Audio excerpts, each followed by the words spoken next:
Naruto, Art of Mimicry. Prologue. This had to be the worst night possible for the Leaf Village. Their ninja were being slaughtered while great sections of land were destroyed. All because the great nine-tailed demon fox was carving a destructive path towards them. No one knew why it was attacking, but no one could really stop to find out now. It was killing them, and that was all that mattered.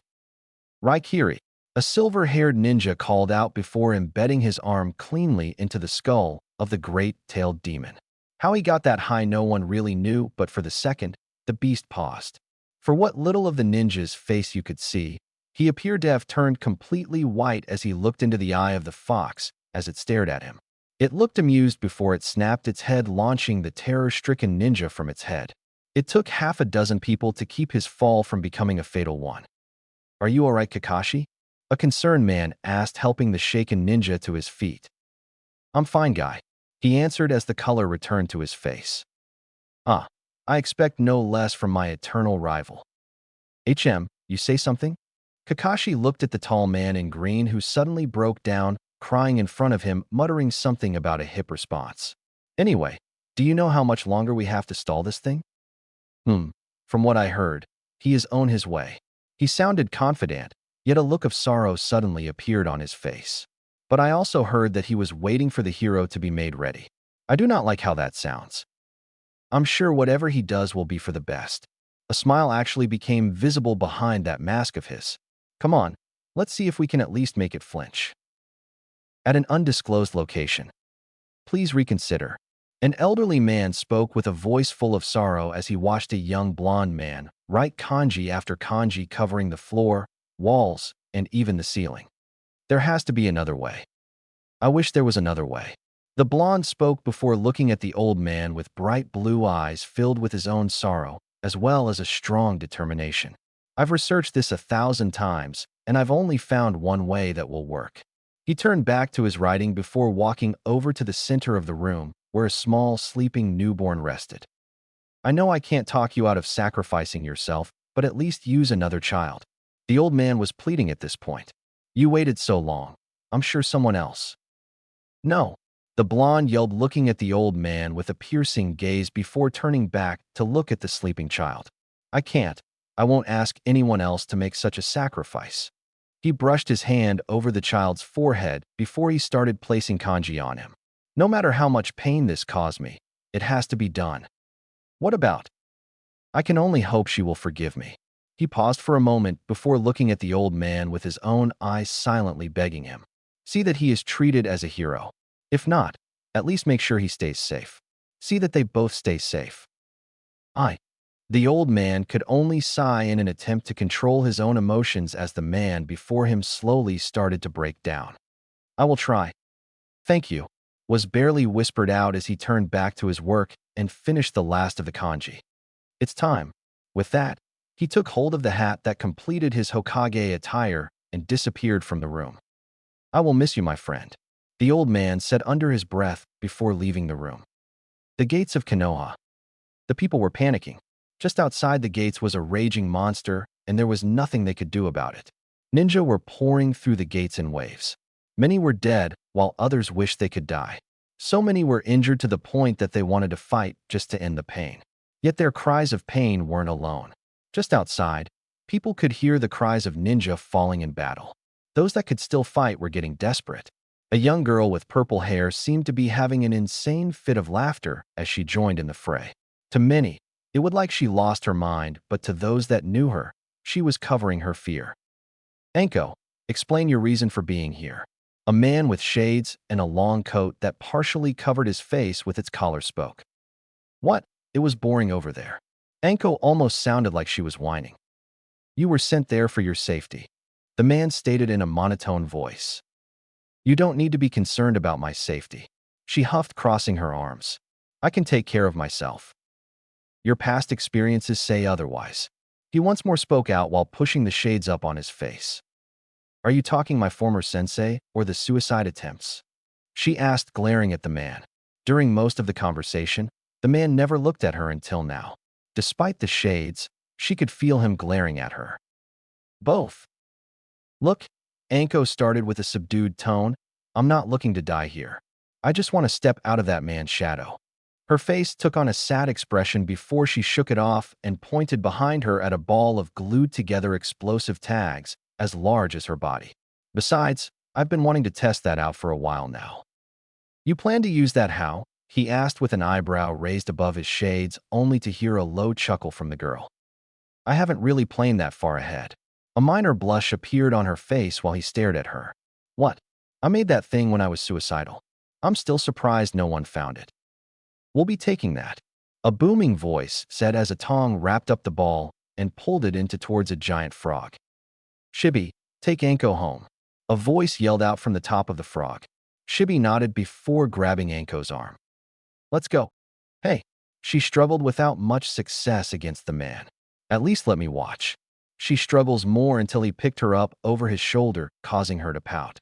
"It was my bomb. She's going to be a handful," the blonde stated as the frog dropped the ball of tags in front of him. "She will be fine." The frog boss leapt into the air heading towards the battle. "It is sad that this will be the last time we are together." "Don't talk like that."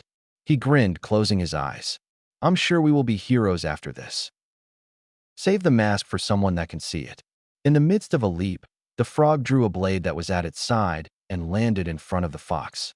"I'm going to miss you, kid. I don't want that mask of yours to screw up this memory." "Right?" The man nodded as he listened to the cries of the ninja announcing his arrival. Taking a breath while moving a bit of chakra, he amplified his voice so everyone on the ground could hear him clearly. Recover the injured and pull back to the gate wall. I want no one to be caught in what I am about to do." His tone left no room for argument as puffs of smoke erupted en masse throughout the forest. "In between the eyes, then stall it the best you can." "Why don't you give me something hard to do?" The frog boss smirked as the ball of tags flew into his eyesight, covered in blue flames as they got ready to explode. Using the flat side of his blade, he struck the ball, launching it right into the face of the fox, resulting in a rather impressive explosion. "Well, here we go." The fox, for its part, used its paws to brush off its face as the wound from the blast healed rapidly. When it opened its eyes, it took a leap back to avoid being slashed by the frog's blade. For all its great power and healing ability, it was completely on the defensive, having to avoid rapid yet precise swings. A great jump, it surprised the frog boss mid-swing as it tackled the frog to the ground. The frog wasn't one to panic as it took a breath and launched a ball of water into the fox, knocking it off. Not wasting any moment, he was up and facing off with Fox. "Come on, is that the best you can do?" It was a simple taunt, and it got the desired results. An angry aura erupted from the fox as it spread out all 9 of its tails fully. It looked ready to rush at him until its gaze went up to the figure riding the frog. That angry aura the taunt got was nothing to the new one. The aura became a raging fire, near instantly destroying the land under it. "That's not good. Do you know this thing?" During all the fighting, he had been making seals at a very rapid pace, yet slow enough to make sure he didn't make a mistake. At the same time, he was careful not to fall off during the fight. For his credit, when he felt the killing intent, he never stopped moving, taking only a second to glance at the fox. "Never seen him before in my life." "Well, it looks like he knows you." The fox suddenly became a blur as it smashed into the frog with enough force to knock the breath out of him. The next thing the frog boss knew, he was dodging furious swipes from its claws and tails, each laced with its demonic power, extending the range even further. "Gamabunta, grab it." His voice was firm and held a seriousness that only a leader could make when facing death. The toad boss avoided a swipe, then jumped forward with as much strength as his legs had, catching the fox's front legs. He held on with the best grip he could, even using his tongue to grip the fox's neck so it would snap at him. In all this effort, it was rewarded with a tail swiping at his face, burning a scar across his eye. The wind from the attack blew the hat off of the blonde young man, allowing the fox to get a good look at the man before him. In that second, its eyes widened and all of its struggling ceased. Yet, like the reason for its attack, no one would know why. Dead demon consuming seal. 2 years later, Konoha Open Market. The sky was bright. People were cheering loudly as they watched actors dressed as shinobi and kunoichi battle against a large puppet shaped like a 9-tailed fox. Constant little special fireworks went off. Children who sat in front for a good view looked scared as the puppeteer made the fox breathe fire. In the crowd were old and young ninja alike that silently remembered the night of the attack and wish it was as simple as the show the actors put on. Damn it, they are going to leave out my bomb again. A purple-haired kunoichi yelled, watching from the corner of a roof. They don't even know how long I had worked on that thing. Last I heard, Anko, you was placed with us directing the civilians to safety. A red-eyed teenaged woman stated, looking at Anko before setting down a box of dango next to her. You could explain how you snuck past the chunin that was watching you. Bah, that was easy. Anko grabbed the box of dango and started popping them in her mouth, savoring the taste before swallowing. You can get past any guy with the right words and an innocent little kiss. She made her voice slightly seductive sounding, speaking the last part before laughing loudly. You should have seen the expression on his face, not to mention the nosebleed he had. It was priceless. For her part, the red-eyed kunoichi had to fight down a blush while imagining what her companion could have said to get that reaction out of the man watching them. You're shameless. Ah, don't say that, Karinai. I'm sure you could get the same results easy. In fact, Anko shifted the box so she could whisper into the woman's ear. All you would need to do is show a little skin and men would fall at your feet in droves. Pulling back, she took a good look at Karinai to see a blush on her face as she tried to stutter out a response denying she would ever do such a thing. Anko in turn just laughed before eating some more. Elsewhere, a silver-haired shinobi sat silently reading an orange book while casting the occasional glance at the crowd. He really didn't like the show that was being put on, considering the bad memories tied to it. That, combined with the loss of his sensei, didn't make it any easier. The memory of his sensei did give him a bit of courage, as he knew the man fought to and beyond his last breath. Kakashi suddenly snapped out of his memories to a muffled voice to his side. Turning to look with a lazy expression on what you could see of his face, he saw the man that proclaims he to be his eternal rival. You say something, Guy? Darn you and your cool hip ways. Guy muttered under his breath before smiling again. So why have you been casting glances into the crowd? Has the youthful flames of passion ignited in your heart? No. Casting a glance into the crowd, he tilted his book slightly as to point with it. You see that group of kids there? He waited for Guy to acknowledge the question before continuing. That happens to be all the children in the orphanage. All except one. So the boy is missing? Missing or left behind? Shaking his head before looking back at his book. If it was just that, I wouldn't feel like something was wrong. Konoha Hospital, 3rd floor. All right, here we are. A young brunette woman stated as she opened the door to a room. You behave yourself, okay? I will be back in an hour with something for you to eat. She looked down at the blonde boy clutching a small teddy bear as he nodded and silently walked into the room. She let out a small sigh as she looked at his clothing. All he had was a t-shirt that was far too big for him, and it looked to have not been washed in weeks. He looked to be very cold, as if he washed himself in a river, and his sandals looked ready to fall apart at a moment's notice. She closed the door behind her as she walked away, trying not to think about why his clothing was in that condition. Inside, the blonde child walked over to the lone bed in the room that was taller than him. Grabbing hold of a chair that he knew he could move, he scooted it over next to the bed and climbed up into it. Turning, he looked at a woman who looked like she was sleeping tucked in under the covers. Soft tint skin, long brown hair that looked too well taken care of. In the eyes of this boy, she was like a sleeping angel. Taking his bear, he crawled from the chair onto the bed and lifted her arm so he could slip under it. Please wake up, he whispered before closing his eyes and promptly falling asleep. Back outside at the front desk for that floor, the nurses and doctors spoke of various patients on that floor. Changes in treatments were being issued to several by the doctor when the brunette nurse walked in with a tray of food. Ah, I take it he is visiting again. A male doctor spoke up to the nurse. Yeah, the nurse stated before setting the food down. Do you think she will ever wake up? I truly can't answer that myself. The doctor spoke before turning to leave. She is physically healthy now, but whatever trauma she suffered mentally is keeping her locked in a coma. It's sad how much can go wrong in one day. The other nurses and doctors who were listening actually nodded while she picked up the tray of food and started to walk towards the room she led the boy into. Just as put her hand on the doorknob, a loud crash from inside the room made her drop the tray. Opening the door, She saw glass littering the floor around a teddy bear by a now broken window. Running over, she looked out the window, careful to avoid the remaining glass. She saw nothing down, but when she looked up, she saw a man with a heavily bandaged head running up the wall, holding the boy by his arm. She didn't waste a second as she rushed out the room, heading to the front desk. "Get help now," she yelled out as ran to the staircase, moving at a pace that would make a civilian think she was a ninja. "Well, little demon, it's time you paid for all the lives you stole," the bandaged man stated as he dropped the boy on the roof, only to kick him across it. "How many have you killed, demon? Hundreds? Thousands? It doesn't matter, because I'm going to end your life here." He drew a kunai and slowly walked towards the boy, seemingly to savor the kill, when the door burst open, getting his attention. "Stop!" She was panting hard, yet still had the strength to charge the man without any thought at all. The next thing she knew, she was on her back with his foot pressed on her neck. "I don't see why you are defending that monster. If I don't do this, it will kill us all."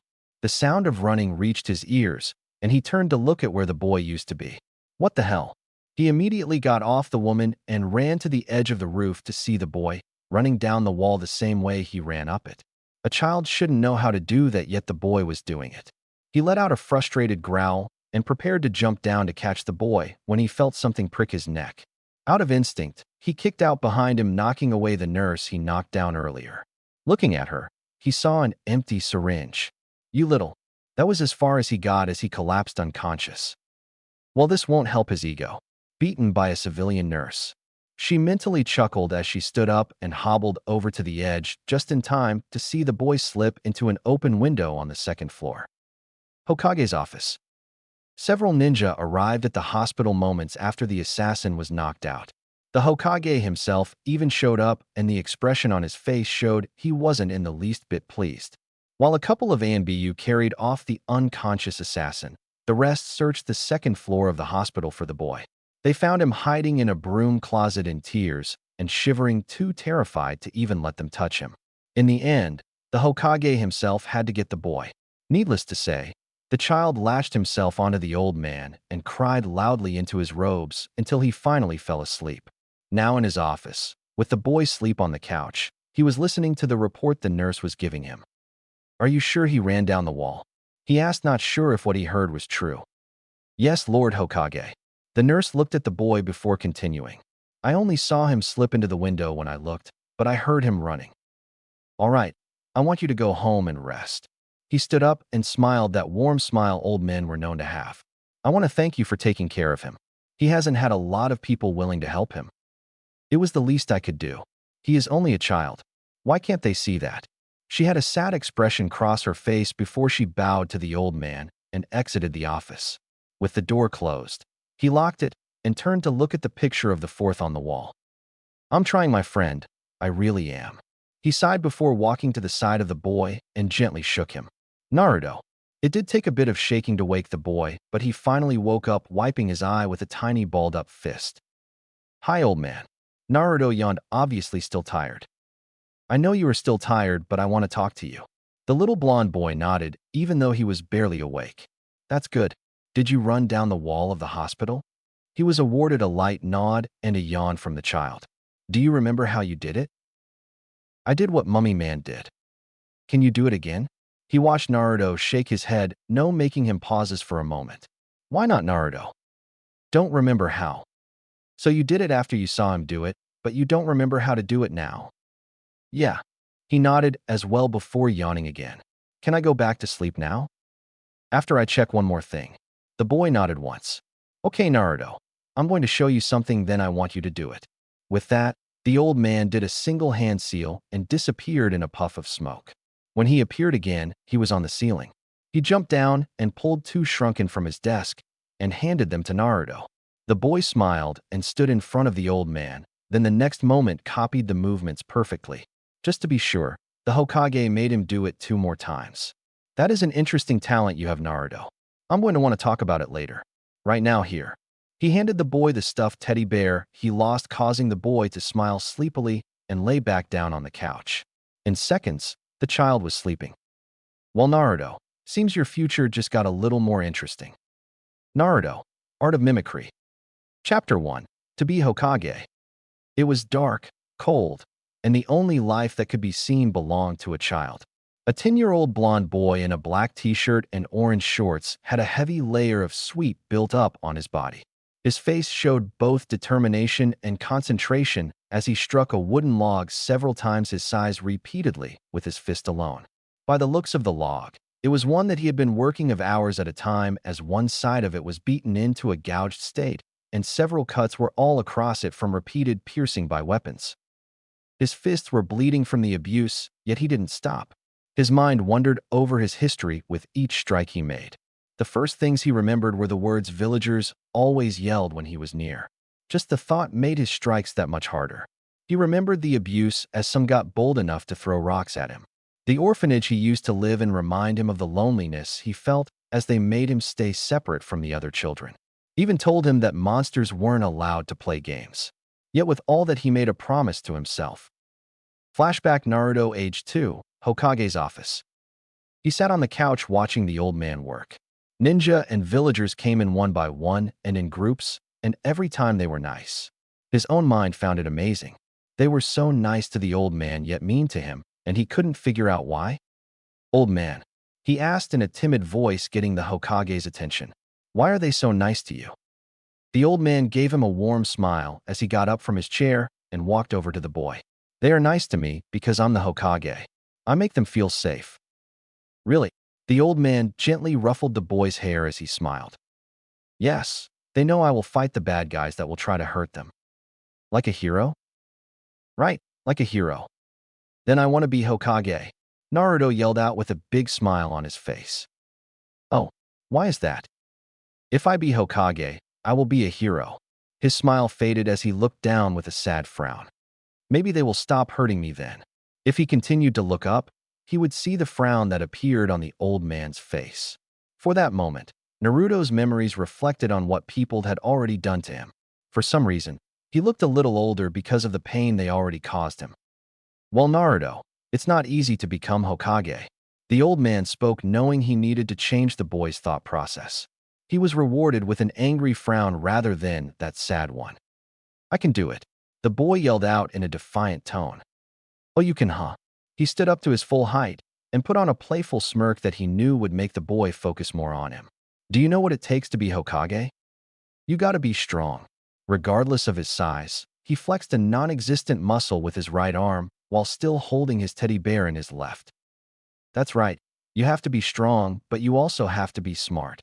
Leaning down again, he poked the boy's forehead with his right pointer finger. "You look strong, but you don't look that smart." He held back a chuckle as the boy growled at him. "I can be smart." His face twisted into an angry pout as he crossed his arms, staring the old man in the face. Really, for all the effort he put into it, it just made him look cute. "Oh, really?" The third put on a sly smile as he looked the boy in the eyes. "You have to be really smart and really strong.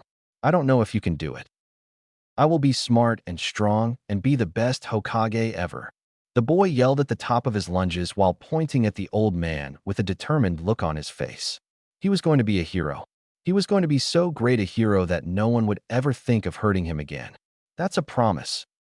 Just thinking about the first time he made that promise caused his strikes to speed up. The very day he made that promise, he started to change.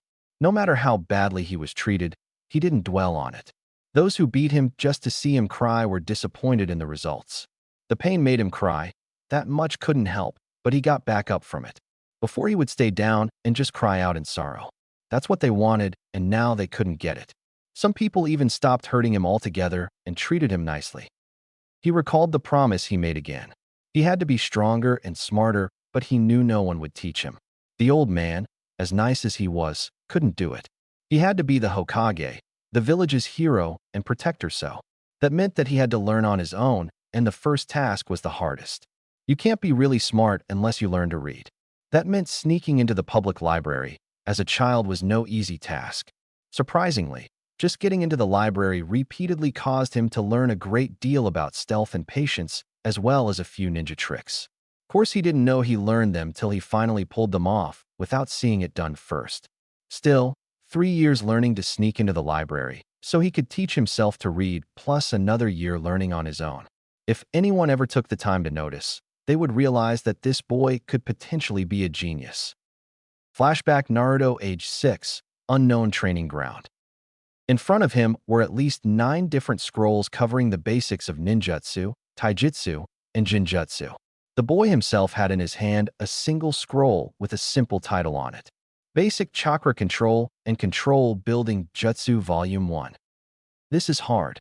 He complained to no one as he took one hand off the scroll and rubbed his head looking aggravated. The key to controlling chakra is learning to feel it flow. While his reading was slow, he was determined to press forward. It could only get better the more he worked at it, and he knew it. Eventually, after 3 weeks of working at it, he learned to feel and mold his chakra. It was shaky, and there were times he made himself sick doing it, but he managed to do it. He studied and practiced for hours, hiding the scrolls till he could finish them and sneak them back into the library. At times he would find extra scrolls he didn't take. Those he had to keep hidden at all times. While he learning to mold and control chakra made performing the ninja tricks, he learned easier to the point that he performed them almost as well as if he watched and mimicked the action. He questioned his other skills. None of the scrolls really gave ninjutsu or jinjutsu. He could teach himself, and the taijutsu was completely basic.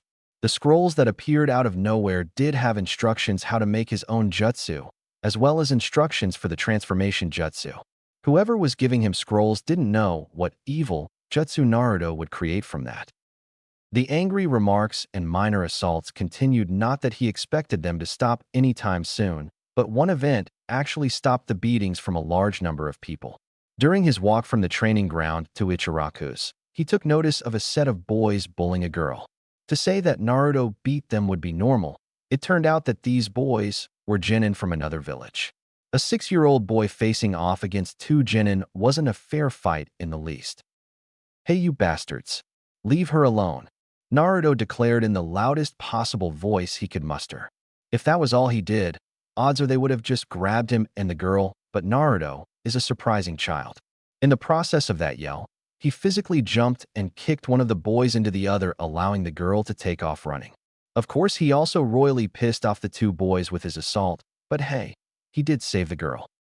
"You little runt," one boy angrily yelled, though nowhere near as loud as Naruto's entrance voice. He put a hand to his face, rubbing the spot he was kicked, while the other stood up while frowning. "Look at what you have done. Now you have to pay the price." To the boy's surprise, rather than cower at the small bit of killing intent he produced, Naruto got into the basic defensive stance he learned. It was sloppy, but it was all Naruto could manage without proper instruction. "Hey, look at that. He wants to fight," the other boy stated with a smirk on his face. Taking a good look at the one would see 2 genin that had apparently been through hell. The boy facing off with Naruto had scars all over his face with bandages covering his neck and arms. The other one, who promptly leaned on a tree near him, had an eye patch covering his right eye, and his left eye had a scar, making seem that someone had intended to cut it out. "Give him what he wants, and let's get out of here." "Bah, I bet he runs on the first hit." It was cocky statement, but he didn't hold back on his attack. At a speed Naruto wasn't ready for, he rushed forward and drove a sidekick right into him. The best Naruto could do was move his arms in a cross in hopes of absorbing the impact. Much to the surprise of both him and the boys, he managed to stay standing and just slide back several feet. "The hell?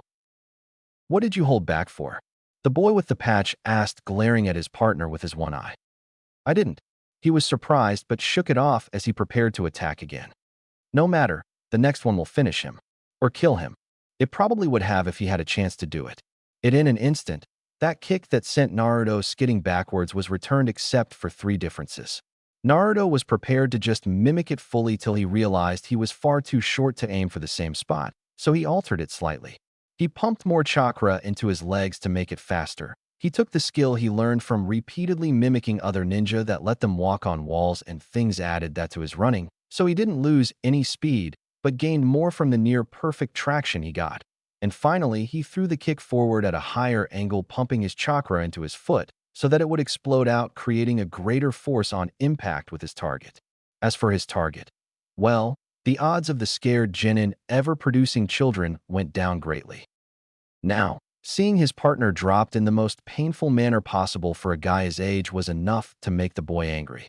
The fact that a little 6-year-old boy, which was a rough translation from the string of curses he was throwing out at the time, beat his partner had him in a bloodlust. He actually had drawn out a echidna he had hidden and rushed forward intent on slicing the child in half. Sadly for him, fortunate for Naruto, he only made it 3 feet before a Jonin appeared and set him straight, aka knocked him clean out. Turned out, the Chunin exams were in session and those two plus a partner who wasn't there had planned to participate. However, due to bullying the girl who in turn got help when Naruto preformed his rescues caused them to be disqualified before they could even start. When word got around that Naruto beat one of them, the mixed fear and respect gained from the act reduced the beatings considerably. That actually turned out to be a proud day for Naruto. He realized he was making progress not only in his studies and training, but also his strange talent. Before, he always mimicked what he saw to a perfect level if he could. But then, he managed to change things. It helped him train in some things such as walking on walls and such. The boy never realized that it was considered a chakra excursive until he read about it. When he went about doing it without mimicking someone else, at times he would use too little chakra and fall, at which point he would watch for another ninja to do it till he was sure what felt right. It took several tries to get it though. At one point he used too much chakra and learned of the explosive result it could have. An explosive result that he started using when he had the chance. He started directing his chakra into his fist at one point, creating a concussive impact with his punches. While the results were nice, it left him drained very quickly. As a result, he decided to only use it as a trump card should he need one. But his 6-year-old memories didn't end there. No, his mind wandered back to the day he started the Ninja Academy. It was that day he met another person that would become important to him, as well as finding his first friend. Flashback: 6-year-old Naruto, Ninja Academy. Naruto, the Hokage, actually had a day off. Something that never happened often, and he was spending it to take him to his first day of school. The act actually had the boy in tears thanking the old man. Now Naruto, before you can become Hokage, you have to be a ninja. To do that, you must pass and become a genin. Think you can do that? Yeah, the boy yelled out with complete excitement in his voice. That's good, the old man said with a smile on his face. I want you to learn everything you can here. After all, you did make a promise. That's right. The boy nodded rapidly before making a completely serious face. I will be the smartest, strongest, and greatest Hokage ever. After that, he smiled with all the joy he felt. You can trust me, old man. I can do it. I know you can. Now let's meet your instructor, shall we? He stated before taking Naruto's hand and leading him inside. Inside, standing in the hall with a smile on his face, a young man with a Chunin jacket and a scar over his nose directed children into a room. The moment he saw the old man, he bowed respectfully, which the old man returned with a nod. Irika, I hope you ready to receive another new student. I'm always ready, Lord Hokage. Taking a look at Naruto, he smiled and knelt down to his level.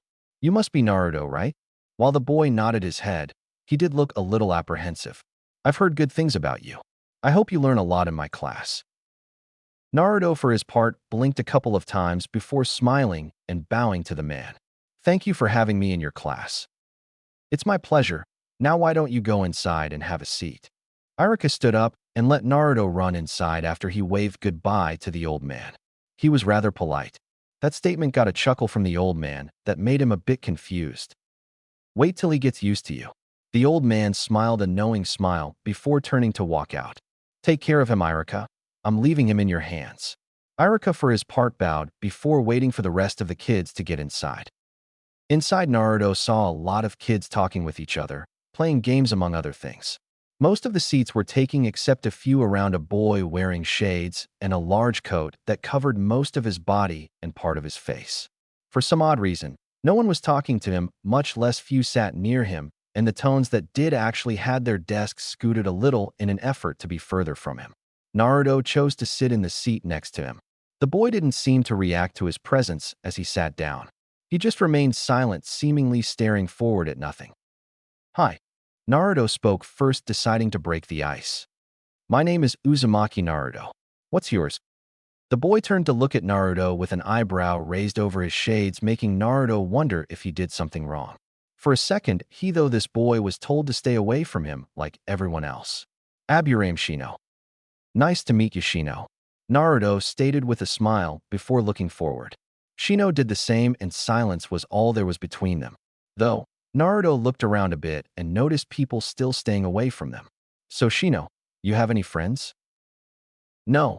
The replay came out flat and to the point. It, however, made Naruto frown. Why not? I make people uncomfortable. That made Naruto frown even more as well as confused. Though he was the only one that made people uncomfortable. Why? At that, Shino turned his attention to Naruto again with that same eyebrow raised above his shades again. My allies. He started raising his hand so Naruto could see. I make people uncomfortable because of my allies. With that, several insects crawled out over his hand from his sleeve. Many crawled over his sleeve to the top of his coat and onto his neck, where they went up further and disappeared into a hole behind his ear. Naruto watched this and for a moment went pale, then his eye widened. Shino expected Naruto to back away like everyone else. The reaction that came instead actually caused him to physically recoil with both eyebrows over his shades in shock. That's cool.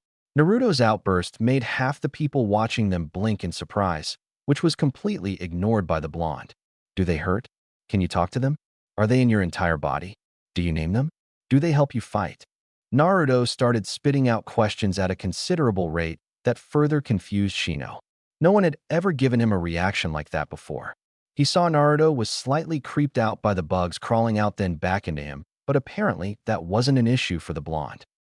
Sure, Shino was a fairly silent friend, but he was a friend.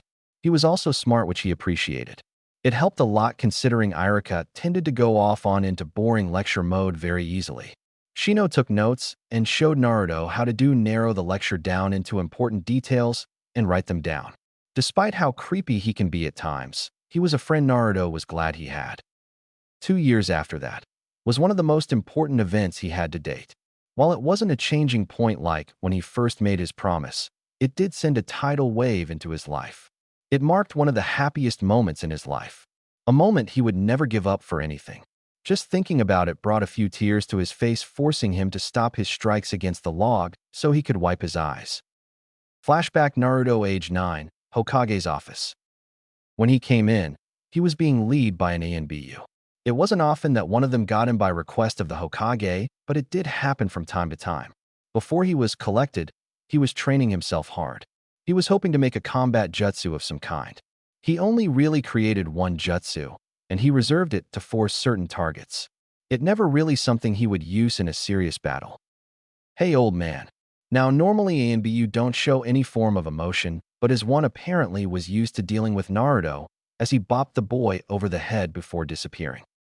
On Naruto, the old man got up from his desk looking happier than usual. I see you have been training very hard. Of course, Naruto smiled before crossing his arms in a confident pose. I told you, I'm going to take your job one day. Yes, I do recall that promise.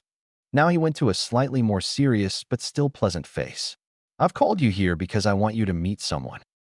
Really, all that energy he used in training most have came back instantly. He knew the Hokage got to meet cool people all the time, so anyone the old man wanted him to meet would have to be great. Calm down, Naruto, he said with a chuckle as he ruffled the boy's hair. In truth, you have seen this person before. That got a confused look from the boy. He was about to ask what the old man meant when a knock echoed from the door. Ah, incredible timing. Winking at Naruto, he walked behind his desk, sitting down, and directed his attention to the door. This was the best spot in the room to see everything in his opinion. Do come in, he called out with a smile on his face. When the door opened, Naruto froze where he stood. A woman walked inside dressed in a light blue kimono with a white silk sash around her waist. Her eyes were a bright sea green. Her brown hair was cut to shoulder length, yet hung in a way that made it seem longer. She looked at the boy frozen in front of her and took a couple of hesitant steps forward. Uzumaki Naruto, meet Uzumaki Karui, your mother, the old man stated with a smile on his face. Mama, Naruto said in almost a whisper. Odds are he didn't know it, but tears were already silently falling from his eyes. My son. Her voice cracked just making those 2 words as she rushed forward and was on her knees hugging Naruto in moments. Mama, Naruto cried as he hugged her in return, crying out years of emotion held that he held in. A woman who had been in a coma for so long that he thought she would never awaken had finally come to him. Both held each other in tears. 9 long years of separation, and they were finally together. Neither one of them noticed the old man send silent thank you to a blonde woman who was standing just beyond the door. She in turn nodded before walking off. Naruto, Art of Mimicry. Chapter 2. Against All Odds. Guard duty could be considered the easiest and most dangerous duty one could ever have. Guarding the council chambers where the elder and many if not all the clan heads meet with the Hokage to discuss issues was the most important guard duty you could get. Now normally, the only danger was from outside trying to get in, but over the last year, a new member was added to the council. Uzumaki Kirui joined the clan side of the council, as she was the oldest and only known member beyond Naruto. It quickly became known that she wasn't the calmest person there. She quickly became murderous when someone raised an issue about her son. What do they talk about in there anyway? A Chunin guard spoke. He was a young man by the looks of him, and apparently one of the fresh Chunin from the last exam held. Just the important things like village funding, security, they even talk about that Uzumaki boy. The other Chunin guard spoke. He was older than his partner by a few years it seemed. He even had a few visible scars across his face to prove his experience. Yuzuma. You mean the fox brat? That's one.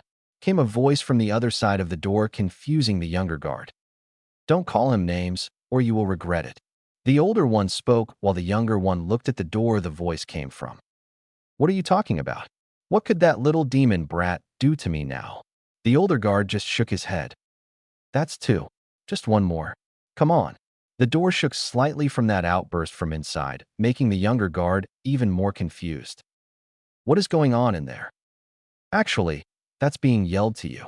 The older guard took several steps away from his confused partner as he spoke.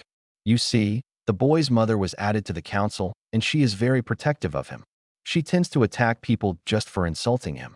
Looking on at his partner's continued confusion, he decided to hurry up with his warning before the other said anything else. Just don't insult the boy or call him anything. We've only recently got her to give warnings. What happened before? The best I can tell you is that we used to have a medic stationed with us. Suddenly getting a feeling, he took another step back from his younger partner. PSHH. How strong could the mother of that little monster be? No sooner did the young man say that did he hear a foom sound from behind the door. The next thing he knew, the door exploded and everything went black. The older just sighed as he looked in from the hole in the door. Lord Hokage, should I take him to the hospital or leave him there? It's all right, take him to get checked out. The old man stated, ignoring the proclamation of "that's three" coming from the young woman with her arm outstretched towards the door. With the young ninja leaving, he turned back towards the council with acting as if the door wasn't just blown up in his presence. Now, since it has been mentioned, I would like to bring up 3 issues concerning one Naruto Uzumaki. The first issue is his being accepted as a genin of Konoha. Lord Hokage, should the boy become a genin, I believe it would be wise to limit the missions he can take. Spoke an old man calmly from his seat. While he may have the potential to be a strong shinobi, sending him on missions outside our gates increases the risk that he is taken by an enemy. If you will excuse me, Mitokado Hamura, but I have yet to fully catch up to the current situation.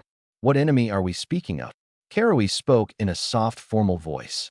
Her tone and lack of expression made it hard to believe she just assaulted a poor ninja because of exceptional hearing a few moments ago. It isn't a concern of Rock Ninja, as extremely few people outside this room know who his father is. You are right, this isn't about Rock Ninja, spoke an elderly woman sitting next to Hamura. This is about an organization of missing ninja known as the Akatsuki. The Akatsuki? Yes. The Hokage spoke up, drawing attention on him. My former student has had an impressive network of spies working under him for quite some time. He discovered the Akatsuki because of that network. From what information he has gathered, they have been searching for tailed beast and have even captured a couple already. Wait, you mean they are hunting the demons? For what purpose and why would they target my son? She managed to hold back the expression of concern she was feeling as she spoke. True, he has the demon fox sealed within him, but shouldn't that same seal also mean they can't get to the demon?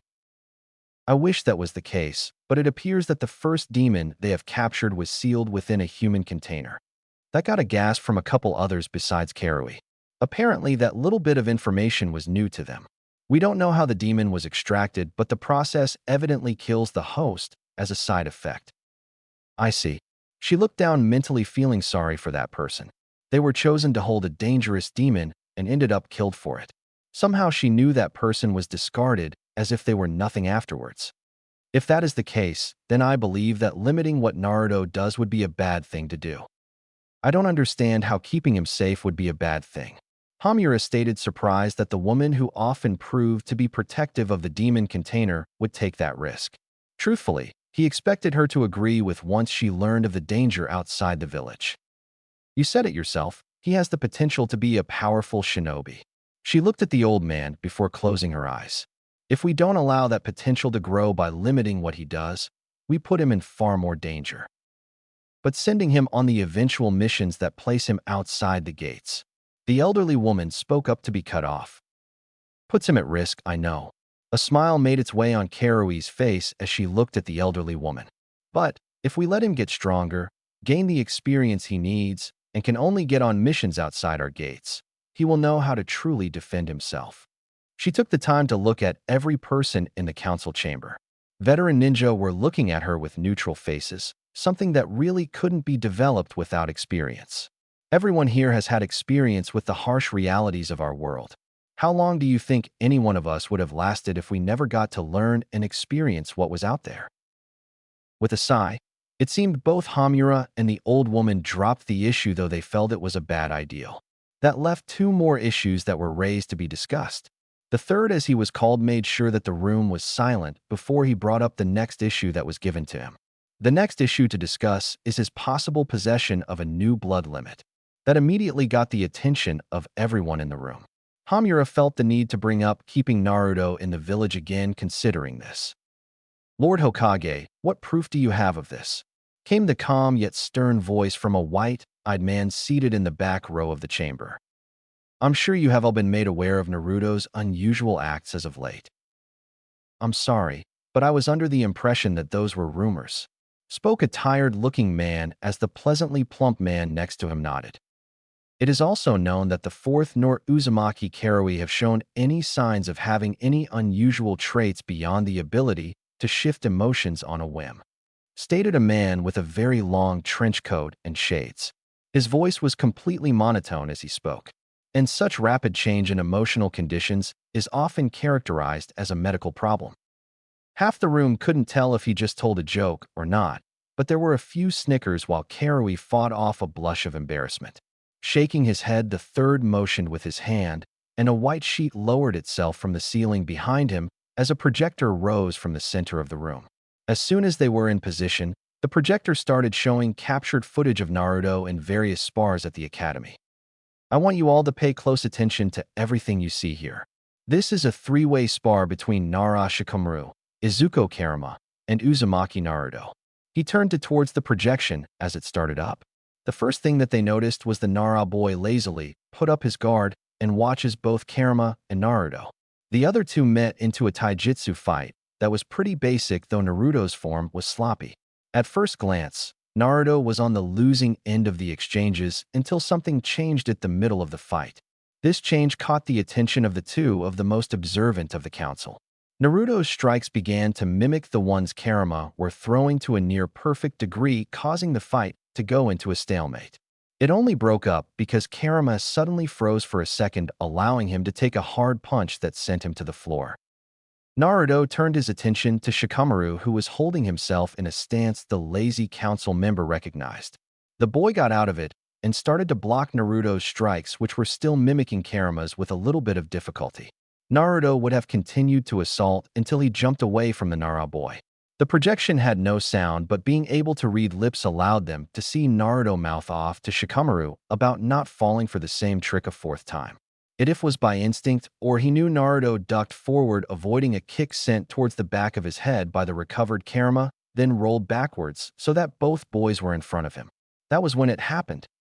That's not possible. The lazy man spoke up, looking completely awake for once. Those that couldn't hide their shock had their mouths wide open. Naruto's shadow projected itself not only over Karama's, but Shikamaru's as well. He had a grin on his face as the Nara boy had a look of complete shock on his face. He walked all three of them together, moved his head back, and sent it forward intent on a three-way headbutt. If it weren't for the fact that Shikamaru knew how to cancel the move placed on him, it would have been a three-way knockout. Instead, Karama and Naruto were out cold on their backs. Naruto was sporting 2 lumps on his head, while Karama had 1. Apparently Naruto didn't know about the downside of that particular jutsu. The projection suddenly stopped as the projector lowered itself, and the screen rose up back into the ceiling. Lord Hokage, how is that possible?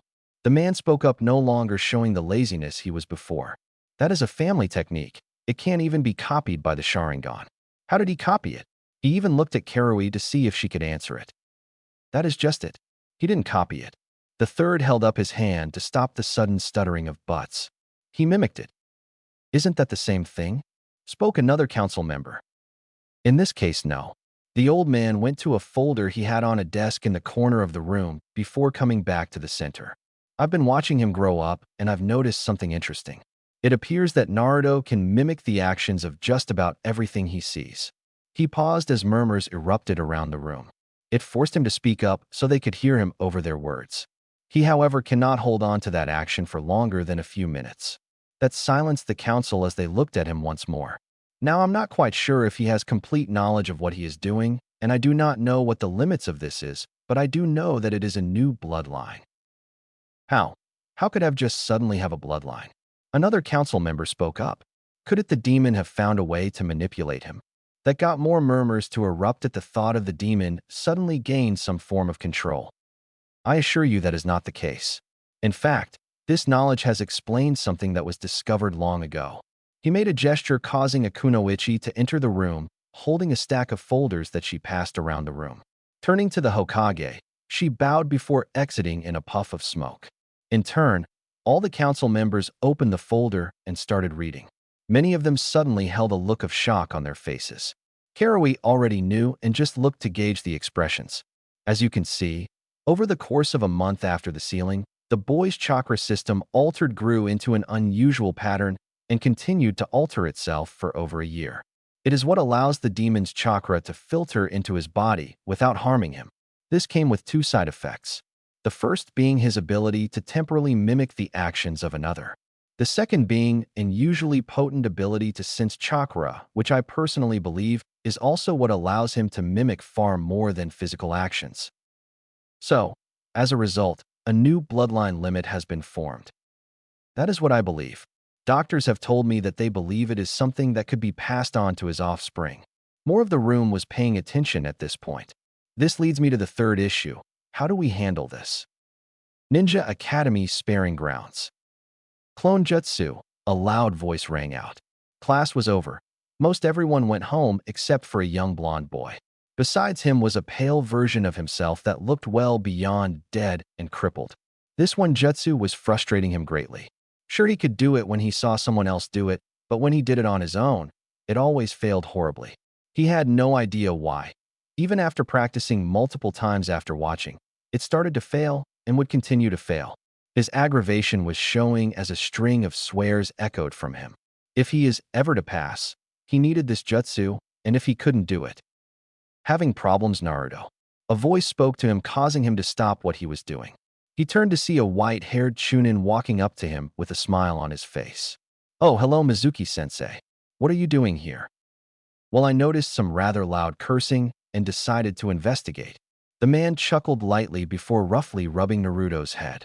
So what's the problem? I can't do this damn jutsu on my own. The boy angrily brushed his hand off in the process of rubbing his own hair in frustration. How am I supposed to be Hokage if I can't do this stupid jutsu? Well, there is a way to be put in the running for Hokage. He paused, then turned around so Naruto couldn't see his face. No, you couldn't do it. Wait. Naruto ran in front of him with a determined look in his eyes. What were you going to say? Come on, I can do anything. I will do anything. He looked at the shocked expression on Mizuki's face before the man smiled. All right, Naruto, I will tell you, just calm down. He leaned down next to the boy's ear. There is a special test that we teachers can give to any student who asks for it. He looked around slowly before he continued. You see, any student we think may be Hokage material can be given this test. Really? The boy yelled so loud that he had to fight off the instinct to cringe. You think I can be Hokage? Of course, I've seen how hard you have been working. He smiled once more. I'm going to give you the test, Naruto. It will test your stealth, speed, and skill all at once. You complete this task, and I will not only put you in the hat for those that could be the next Hokage. I will even give you a forehead protector marking you as a genin so you don't have to take the final test. He mentally smirked as Naruto, who was looking at him for a moment, broke out into a huge grin. All right, tell me what to do, sensei. Hokage's office 2 hours before midnight. The old man sat silently in his office as he looked out the window from his chair. The room was dark as he had yet to turn on the lights, deciding to let a single candle at the center of his desk light his room with its flames. The light danced and flickered, casing his shadow to dance in the darkness that consumed the room. The door to his room jerked open violently, yet he paid no attention to it. A woman rushed in, panting heavily as she did so, with a look of panic on her face. Lord Hokage, my son. The woman yelled out before she was cut off by his suddenly raising a hand to silence her. She looked at the old man on confusion before her worry overpowered it. She was about to say something when he spoke. He will be fine, he stated in a calm voice as he looked outside his window. But my son is a remarkable young man. He smiled as he turned to the obviously worried woman. And he will someday become the greatest ninja this village has ever seen. Suddenly, a Chunin rushed into his office with a scared and worried look on his face. Lord Hokage. Yes, what is it? His voice took on one of concern, yet the woman could see his eyes. The man wasn't worried at all. Something was going on. The boy. He has stolen the forbidden scroll. He yelled out, watching the old man frown. What? The woman yelled out. She was prepared to rush out when the old man's commanding voice stopped her in her tracks. Uzumaki Karui, you will stay here. Turning his attention to the Chunin, the young man gulped at the serious expression the old man wore on his face. Tell the ANBU to start the search. Code S. Why yes, Lord Hokage. The Chunin disappeared out the door the speed he was moving, causing it to close from the displaced wind. The old man then turned to Karui with a smile on his face as he put his pipe back in his mouth. All right, what is going on? She asked before she stood in a relaxed position. You know more than you are telling, don't you? She heard the old man chuckle lightly. I don't know what you are talking about. With that, he sat at his desk and blew out the candle before setting red cushion from a hidden compartment in his desk out, followed by a large purple cloth pouch. Out of the pouch, he pulled out a clear crystal ball and placed it gently on the cushion. Care to watch? He asked lightly before making a few hand signs, causing a rather blue aura to appear from the crystal ball before it cleared up, showing a forest clearing where a little blonde boy appeared to be training himself. Unknown forest area. Small clearing. He was breathing hard as he looked down at the massive scroll in his hands. He has bruises and scrapes as well as dirt and grass stains on his clothing and skin. Sweet was slowly drying up as he continued to read the scroll in front of him. He looked tired, but he had a smile on his face nonetheless. He had just learned something that was very difficult for him at first, and for him, it was a huge accomplishment. Naruto, a voice yelled out as it appeared in the clearing, rushing up to the boy. Turning his attention from the scroll, Naruto looked at a Chunin with a scared nose before recognition dawned on him. Iruka-sensei, what are you doing here? He asked, generally confused. What am I doing here? What you doing here? He yelled out before calming down. Naruto, why did you steal the scroll? Huh? The boy blinked, looking more confused before he rolled up the scroll and moved it to his side. Mizuki-sensei said that if I could get this and complete the test, he would put my name in the running for being the possible next Hokage. The man in front of him blinked before he realized what was going on. The very second he understood what was happening, he heard the sound of weapons piercing the air. Out of pure instinct, he grabbed Naruto and shoved him to the side before several kunai hit him, pinning him against the tree Naruto happened to be resting against. Hello, Naruto, Iruka, stated a white-haired man as he landed on a branch across from the two. He had on his back were 3 very large shuriken that seemed to shine despite their black color. Naruto, do you have the scroll? Don't give him the scroll. Irika yelled out before turning his attention to the ninja in the tree while pulling the kunai from his limbs. Mizuki, what is the meaning of this? This is a means to an end. The man smirked as he took a giant shuriken from his back and started to spin it in his hand. You see, I'm planning to leave, and that scroll will give me the power I will need. Now hand it over Naruto. And oh, Naruto, run far away from here. Irika stood up holding a kunai that had his own blood on it. He watched his former friend frown as Naruto took a step back holding on to the oversized scroll. Don't get in my way, Irika. I'm going to get that scroll as well as kill the demon, so even if I am caught, I will be considered a hero. I will have the perfect alibi. Suddenly, he smirked as he looked at the boy. Don't, Irika yelled out suddenly. Hey Naruto, you ever wonder why everyone hates you? Irika looked ready to jump up and attack Mizuki before Naruto grabbed his arm. Don't listen to him, Naruto, he stated as he looked at Naruto, who looked scared, yet at the same time, he wanted to know what was going to be said. You know about the demon that attacked 12 years ago? How the fourth killed it? His smirk grew into a small grin as he spoke. It was a lie. He couldn't kill it. Instead, he sealed it, turning the great beast into a child. That child is you. You are the nine-tailed fox.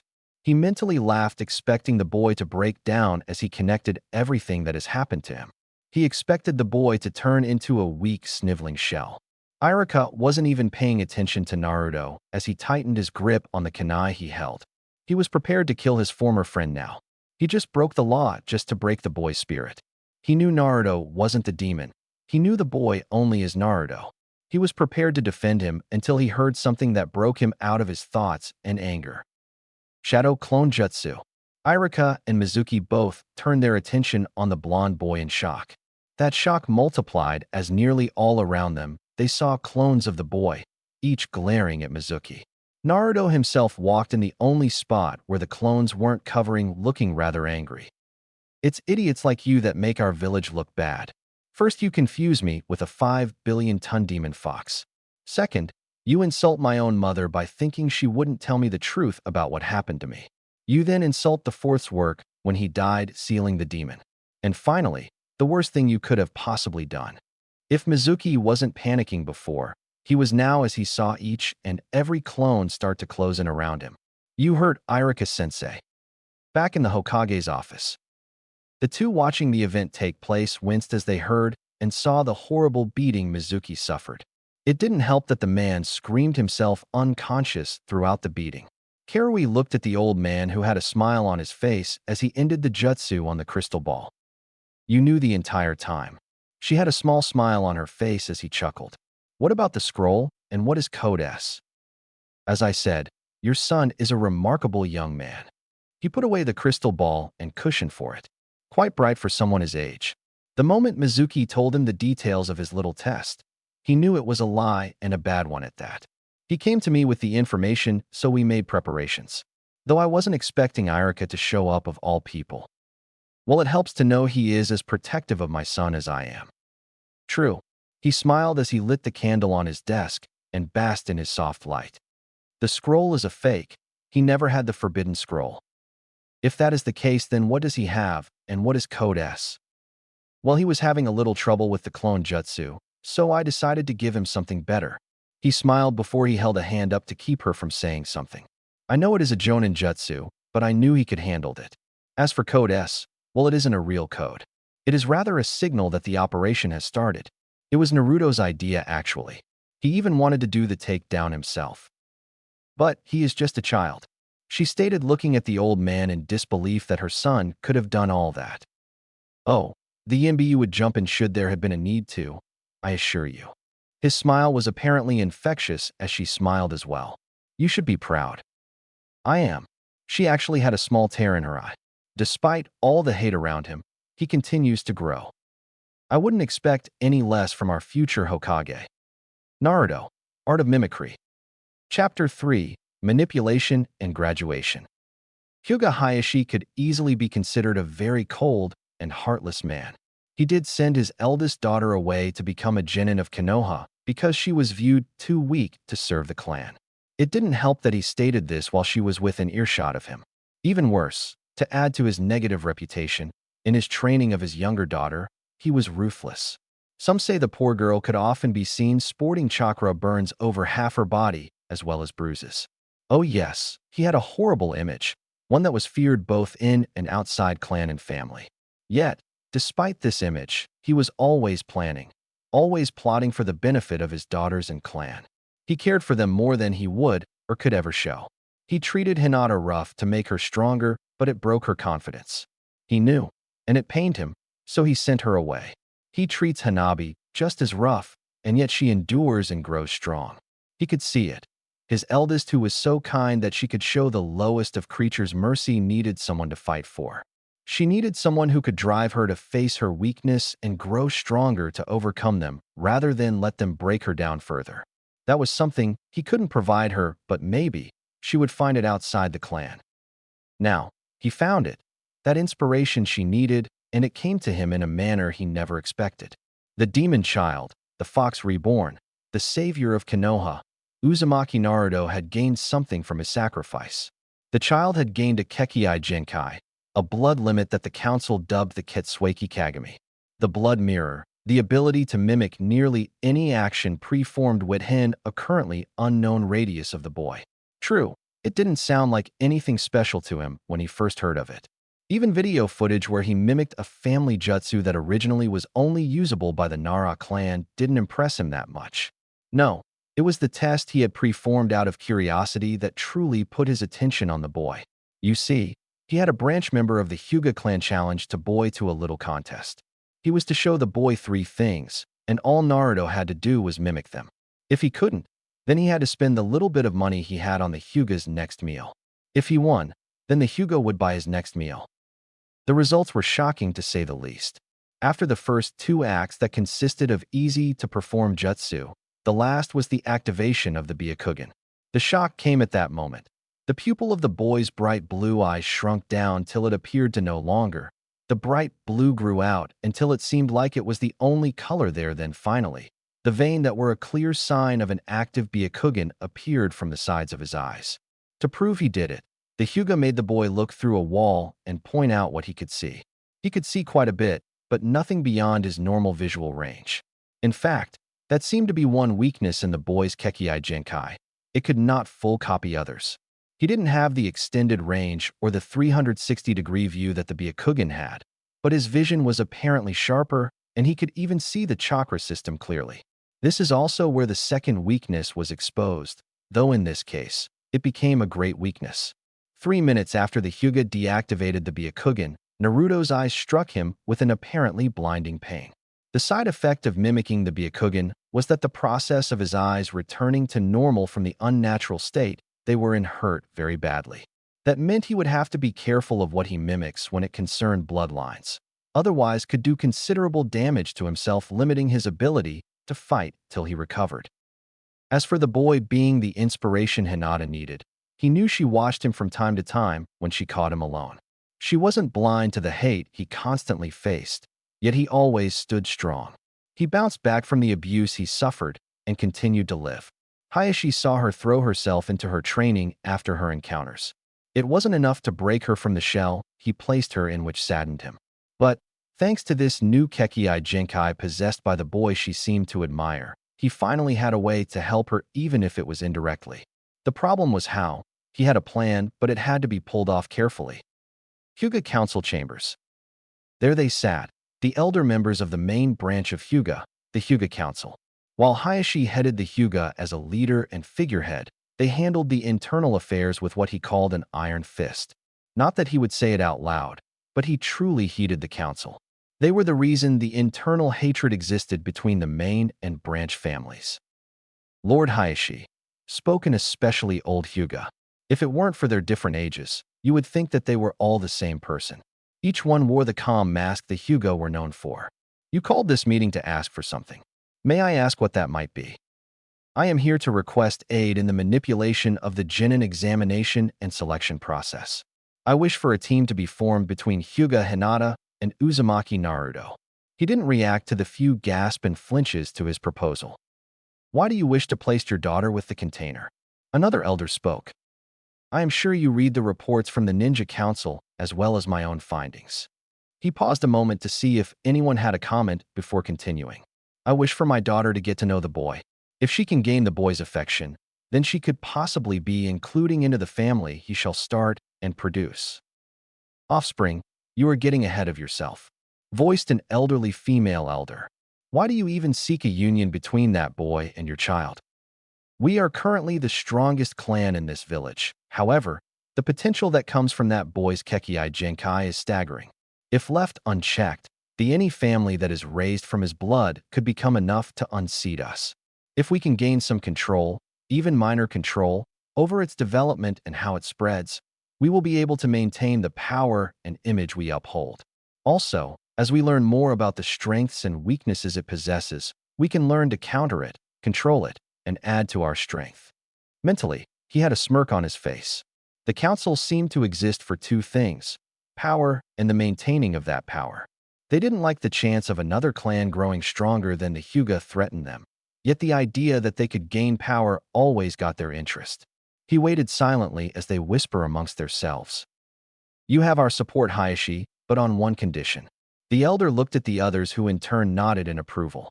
When Hanabi is of age, Shita will attempt to add her name to the Uzumaki boys list. Okay, so he wasn't expecting that. May I ask why? It is known that currently, Hanabi is stronger than Hinata. Should that difference in strength remain by that time, and then she will be far more capable of producing powerful Hyuga. Also, should both your daughters end up strong, then we as Hyuga will gain strength as a result. I understand. If that is all, this meeting is over. You are dismissed. 2 weeks later, Ninja Academy Genin exam. All right, class. A young Chunin with a scar across his nose spoke as he entered a rather noisy classroom. It seemed no one heard him, as they all continued to speak with each other with the exception of 3 students. Shikamaru was sleeping, Shino was sitting perfectly still while looking straight, and one Uchiha Sasuke was in the corner, silently staring out the window. Class. The Chunin spoke up, yet still got no response. Quiet. He yelled out, which in turn got the entire class, and even a couple civilians who were passing by outside the school, to be perfectly silent. Now, today, you will all take an exam that would show if you are ready to be Genin of Konoha or not.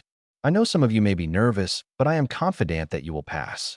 Remember, you have worked hard to get here. Now it's time for you to show what you have learned.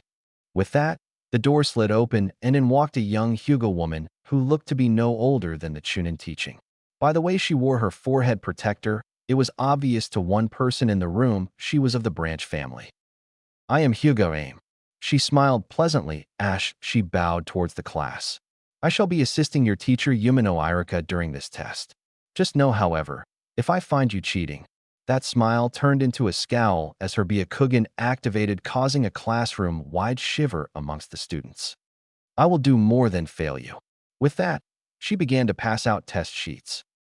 All right, this test is in 3 parts. The written exam, weapon accuracy, and finally the practical skills. All of these tests are important, so please do your best. Just as he was done speaking, Im walked back to him. You may begin. With that, they started writing. Well, they sort of started writing. Shikamaru wrote his name, one answer, and then half of another before he just set his pencil down and went to sleep. Choji wrote, pausing to eat chips. Hinata was hesitant in her writing, but she carefully wrote every answer. Ino and Sakura would write, glare at each other, stare at Sasuke, who was focused on his test, then go back to their own test. Hiba looked lost and confused. Shino was silently writing, not that you would expect him to do anything else. Then we come to Naruto. He read over each question carefully as he started to place his answers. All in all, it wasn't extremely tough a test. However, as he got to the halfway mark on his test, his vision started to blur. He had no idea why. At the same time, he could feel something in the air. Chakra. No talking, Naruto. Sorry, Irika-sensei. Naruto stated before casting a side glance at the classroom. It seemed he was the sole target. The chakra he was feeling, and the effect was getting worse. He was drowsy and felt himself on the borderline of being conscious and unconscious. He had to think, but it was hard. He wanted to sleep. He managed to think about the lessons he had. What could put a person in a state that made them wish to sleep even when they were fully rested? Shino cast a sidelong glance at Naruto, as his head started drooping. Naruto, on the other hand, had figured it out.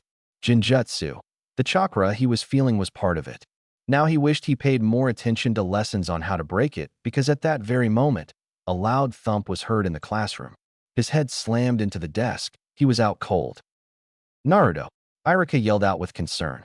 He had seen the boy sleep in class before, but he never just passed out like that.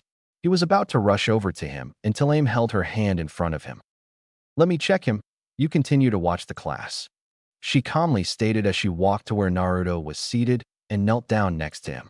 Her Byakugan became active so she could see the Jinjutsu do its work on him. She tapped his shoulder lightly and even lifted his head to look in his eyes. They were glazed over because of the jutsu, but she didn't say anything. She could see Shino's eyebrow twitch at what she was doing, but she wasn't concerned about him saying anything. It's all right. He must have been exhausted when he came here. Must have been too excited or nervous to sleep. Now Shino's eyebrow was raised. He got the feeling that the Hyuga was up to something, but until he had proof, he couldn't do anything as of yet. "Try to wake him up. I don't want him to fail because of this," Irika stated as his voice held concern in it. It would crush Naruto to find out he failed because he couldn't stay awake.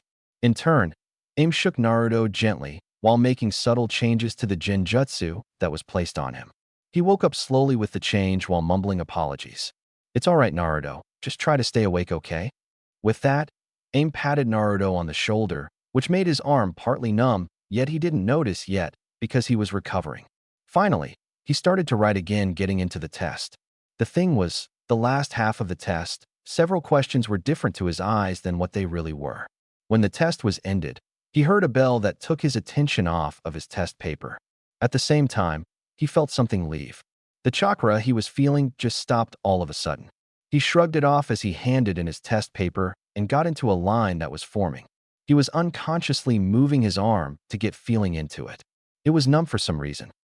"Uzumaki," Shino spoke, standing behind him. "Shino, I recall telling you to just call me Naruto. Something is going on." "Naruto." Naruto blinked before half looking at the heavily covered bug user. "What do you mean? What is happening?" "I do not know as of yet. I believe it is Nestor to warn you. Someone may be trying to sabotage your chances of passing." "Oh, okay." Naruto thought for a second before sighing. "Thanks, Shino." The boy nodded as Naruto went back to looking forward in line. He couldn't help but sigh.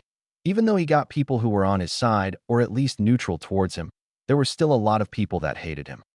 "All right, class, let's head outside," Irika stated with a smile on his face. Academy training grounds. It took less than a minute for every student to file outside for the next phase of the exam. Unfortunately, Naruto's arm was still numb. It wouldn't have been so bad if it wasn't his towing arm, but that was exactly it. "All right, class," Irika spoke up. "In this portion of the exam, you will get 10 kunai and 10 shuriken. Your goal is to hit as many as you can on the moving target. If you throw one at a time, you will get good scores for accuracy, but at the same time, you lose more points for missing. So if you want to get the better score for your misses, I suggest you throw as many as you can handle at one time." Uzumaki Naruto. Im called out, holding a clipboard in her hands. "You're up first." "Huh?" Naruto looked at her with slight confusion on her face. "Why am I first?" "You are up first because of a certain skill you have. We would like to make sure that it's not in use for this test." Naruto grumbled to himself as he walked up to a line overlooking the targets. There were 6 targets total. Each target was swinging back and forth and placed at different distances from each other. The target furthest back was rather small, large enough to be hit multiple times, but with a great deal of difficulty. With his arm still numb, yet slightly easier to move than before, it was still a handicap. Taking the kunai first, he took 3 into one hand between his fingers, then took another set of 3 for his other hand. In one swift motion, he threw all 6 at once. The ones from his healthy arm struck 3 of the targets along the middle dead center. His numb arm, on the other hand, 2 missed the targets by barely an inch, while the one that hit struck the edge of the target furthest from him. Damn, one more throw. Taking the last 4 kunai in his healthy hand, he drew his arm back and threw. All 4. 2 impacted the target second from the back, while the remaining 2 struck the swinging targets at the center. Next, he took the shuriken in his good hand and used his numb hand to hold them so he could snatch and throw them quickly. This was much faster than the kunai as he threw 3 volleys of 3, then took the final shuriken and tossed it with as much strength as he could. It was a surprising throw for the last one as it actually cut through the third target from the back and continued onward to hit the last one dead center. Good job, Naruto, Irika stated while smiling an approving smile towards the little blonde boy. Now follow aim back into the building for the final phase of the exam. Yes, Irika-sensei, Naruto replied. Aim for her part prepared to leave, only stopping to make look at Hinata, who had worried gaze on her. The shy girl may be the weakest of the main branch, but she wasn't blind. Aim knew this. She also had no animosity towards the girl, so she gave the girl a reassuring look before walking forward with Naruto following. Hinata saw the look, but she wasn't comfortable yet. The Hyuga were still sabotaging Naruto's exam, and she couldn't understand why. Shino was also coming to that thought, yet he wondered why they would target specifically. The sabotage was set to lower his overall final score, but not fail him. What good could come of doing such an act eluded him. He was glad he tagged a couple of insects to Naruto when he talked to him. Of the couple, one had returned reporting that one of Naruto's arms had a much smaller chakra flow than normal, which explained why he wasn't getting the usual performance from it. If they fail Naruto at the final portion of the exam or grade him on a below-average score, then he would be placed on a level close to that of Shikamaru. That would make him out to be among the dead last of the academy, Jinin that would need the most work in order to be truly considered below-average ninja. The only thing this manipulation would do is alter the team placement. It can't be that simple, Shino muttered under his breath. He took a glance at Hinata, who continued to stare off where Naruto had gone. Even he was aware of the girl's reputation amongst the Hyuga. With the knowledge of a new Kekkei Genkai held by Naruto, would the Hyuga clan go through the trouble of manipulating the exam just to ensure a greater chance of their heir and the Uzumaki becoming attached? Final exam room. Hyuga Aim led Naruto into the classroom where the final exam was to be held. Inside, the floor was completely flat and there was plenty of room to fit multiple people at once. It was also fairly empty except for the 2 tables. One table held the forehead protectors that would be granted to those who passed. Already sitting the other desk looking over a clipboard looked to be yet another Hyuga. This one was aged, which could be seen by their graying hair, yet he held an aura of superiority that could be frightening if Naruto really cared about it. Next to him was a young Chunin instructor that he often around the other classrooms. Uzumaki Naruto, could you please stand before us? He stated, completely ignoring Aim as if she didn't exist. The girl looked very tense, and though she had the calm stoic appearance on her face, her eyes showed a small trace of fear that Naruto managed to catch before she walked out the room. Naruto took his place in front of the men with a smile etched on his face. While his arm still bothered him, it was recovering and he was sure he could pass easily. All right, Naruto, to pass this portion of the exam is easy. All you have to do is show us what we require of you. First up, replacement. With less than a flinch, a kunai rocked towards Naruto with decent speed. For a second, it looked like it struck the boy right in his head until he puffed into smoke, revealing a log that was prepared for such techniques. 1 second later, Naruto dropped down from the ceiling, scowling at the instructor. What the hell? You could have gave me a little more warning, he shouted, pointing an accusing finger at the man. Yes, but then, how much warning would an enemy give you? He replied with a smile. Naruto just huffed before crossing his arms. Anyway, the next jutsu you are to perform is the clone jutsu, the Hyuga stated. Naruto just smiled before forming a single hand sign that got the attention of both men. A second later, the room was filled with Narutos, half of which were leaning against the wall. The elderly Hyuga was impressed, to say the least. There are close 40 clones here, all from the Shadow Clone Jutsu. His Byakugan flared as he looked at each clone.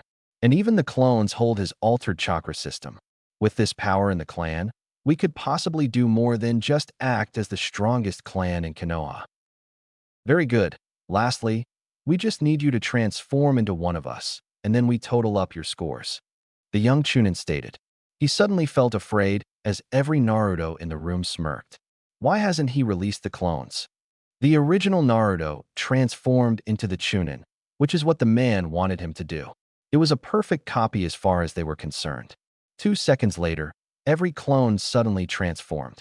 In their place was an army of young blonde girls in pigtails with what could be called the perfect figure. Add to the fact that each of the girls was apparently only covered by white puffy clouds of smoke didn't help distract from the fact they were completely naked. "So did we pass?" one asked in a rather seductive tone. The next second the Chunin's face turned into a deep shade of red before he rocked out of his seat into the wall from a massive nosebleed. The impact knocked him completely unconscious. The Hyuga, however, remained motionless. On closer inspection, Naruto found the man passed out. He had the stoic, unfeeling mask that lost its effect as blood trickled down from his nose. All the clones vanished as he walked over to the old Hyuga and poked him in the shoulder. The man fell out of his chair stiff as a board while the impact woke up the Chunin. Had it be Irika, Naruto would have gotten an earful talking about inventing stupid jutsu, but this one was far too embarrassed to say anything. He just tossed Naruto a protector while telling him never to mention what just happened there. "Congratulations on passing, Naruto. Now head home. Come back in 2 days to be placed on your team and await your Jonin-sensei." Naruto nodded before rushing out the room, cheering like the child he truly was. It wasn't often that he would get a chance to do so after all. The moment he was gone, the Hyuga woke you from his stunned state and sat back in his chair as if nothing happened. "Are they low enough?" he asked without looking at the Chunin. "Yes, Lord Hyuga. I shall make sure that he is placed as ordered." "Good." He paused a moment before looking directly at the Chunin with a glare. "The results of that jutsu never leave this room." "Jutsu? What jutsu?" the now terrified Chunin asked, backing up fearfully. "Exactly. Hokage's office, late afternoon." The desk was surprisingly clean as the last Jonin entered the room, 2 hours late. The old man sat quietly as they conversed amongst themselves. He was reading the list of graduates and team placements as submitted by the Academy Teacher Council. He was surprised that Naruto's score was below average. He expected the boy to pass higher than that, considering he made fairly decent grades. Even more surprising was the team placements. Clearing his voice, all talk in the room ended, leaving a perfect silence that could only be achieved by a room full of ninja. "I have here the list of graduates and how they will be teamed together. I want each of you to come up here and choose a team that you wish to test. If that team passes your test, then they will officially become your team to teach and train to become true ninja of the leaf." With a smile, he placed the paper on the edge of his desk. "Kakashi, your team has been chosen for you due to the placement of Uchiha Sasuke. Everyone else, please pick your team." With that, the Jonin stepped forward one by one till all but a single team was chosen. "Lord Hokage, there appears to be one unpicked team. Are we missing someone?" The old man just smiled as he took back the sheet and looked at it. "No, I believe I wanted this to be a surprise. She will never see anything like this coming," he stated in a kind tone that held a little bit of mischief in it. "And I can already see her team will be equal surprised." Chapter 4. Pass or Fail, Anko's Test. To say she was upset would be equal to saying water was wet. For the past 15 or so minutes, the Hokage had been listening to her angry ranting. By the look on her face, he could tell she was getting tired. Finally, she paused long enough to sit down and take deep breaths of air. "Feel better?" he asked with a great deal of humor in his grandfatherly voice. "No," she stated with no venom or malice in her voice. She already wasted it all in the midst of her angry rant. "With all due respect, Lord Hokage, why choose me to do something like this? I believe that you are more than qualified." He smiled as she shook her head. "The main reason I'm doing this is because I want you to socialize more." "So you stick me with a bunch of kids?" "Yes," he stated as if there wasn't anything to his request. "But it's not just any ordinary kids that you will get." "What do you mean?" While she was trying to hide it, there was no stopping the interested tone she held in her voice. "You have Aburame Shino, son of Aburame Shibi, Hyuga Hinata, daughter of Hyuga Hayashi." "A Hyuga?" She cut him off. "An Aburame is one thing. They are fairly quiet, but you are saddling me up with one of those self-important bastards. Believe me when I say you will be surprised when you meet this one." He ignored her unbelieving huff as he continued. "Finally, you will get Uzumaki Naruto, son of Uzumaki Karui," she stated with a look of shock on her face. "I get her son?" "Yes." The old man had a knowing smile on his face as he looked at the woman in front of him. I, I can't take that boy as a student. Oh, why not? It's her son. More importantly, it's his son. Looking at the old man's smile was enough to know that wasn't enough convincing. Do you want me to ruin the boy? Enko. He smiled as he stood walking around his desk. I have complete confidence in your abilities. You will do just fine. With that, he patted her on the shoulder and turned to walk out the door. Just as he opened it, he looked back at her as she sat in the chair as if a great weight was just placed on her shoulders. The past is just that, the past. This is your chance to create a future, not just for yourself, but for those children as well. Please don't let it slip away. The last sound Anko heard was the door closing as she stared at the file folders in front of her. This sucks. She let out a loud sigh before a grin appeared on her face. I need comfort. Ninja Academy graduation class. Every young student that passed the Genin exam was slowly filing into the room one by one. The first one inside was the ever-stoic, completely self-important Uchiha Sasuke. Anyone who's ever seen him could see the boy wanted nothing to do with anyone. Next in was the silent, extremely shy Hyuga Hinata. The girl would have quite the following if it weren't for the lack of confidence and her shy, timid nature. She didn't come in alone. With her came Aburame Shino. This boy could easily be compared to a statue.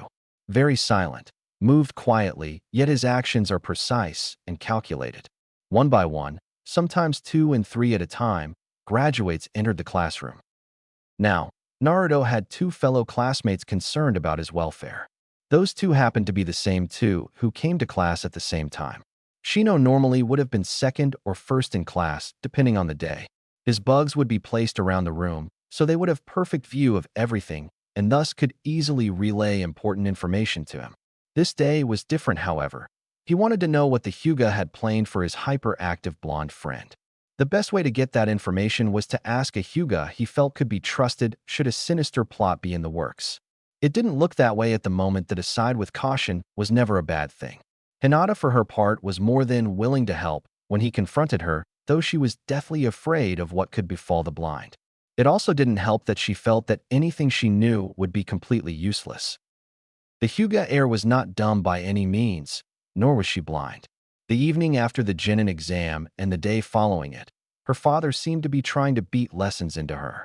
Her basic grasp of the Hyuga fighting style was still full of flaws, and she expected him to be trying to make her improve, yet what he was teaching was not that, but rather one of the advanced moves. The heavenly spin. He made her perform it repeatedly, telling her that she must learn it for the sake of her team. This lesson was new to her because this is the first time he ever stressed learning anything for the sake of anything else but the clan. Learn this and protect your team. Protect them with everything you have, or they will fall. He told her in a stern voice. The thing that surprised her most was what he said before she collapsed from exhaustion and the strain of trying to perform that technique. Show him that you can be strong. That left the question, who was he? Between the 2 of them, Shino and Hinata came up with an idea. Rumors in both clans were that Naruto had acquired a bloodline ability. For Shino, it was more fact, as Aburame didn't deal with rumors. From what Hinata knew, there had been several meetings between the Hyuga Council and her father, and rumors several branch members becoming more active as shinobi in control of the village rather than the main branch. The conclusion they thought of would be manipulating the team placement for Naruto so they could control his development. The flaw with that was that there was no active Hyuga Jonin that could take a team. Shino had a second conclusion that he didn't mention to Hinata. It was a simple thought. It would be far easier to manipulate her into controlling Naruto's development than trying to do it directly. Looking at the situation from his seat, Hinata's lack of confidence would easily gain Naruto's attention should he be placed on the same team with her. The time he spent with the blonde gave him insight on his personality. Naruto was the type who would seek justice and would help others in need. In theory, Shino speculated that Naruto could possibly drive himself into near-suicidal situations to help someone if properly motivated. First, the loud cry of the 2 loudest girls in class came from the doorway as they tried to squeeze Thorough. Sadly, it was loud enough to even break his own thought processes, and it only grew louder as they yelled at each other while struggling to sit next to the Uchiha. It would be amusing if it weren't so sad. This sort of thing tended to happen daily with them. The only difference today is that Naruto has yet to come in.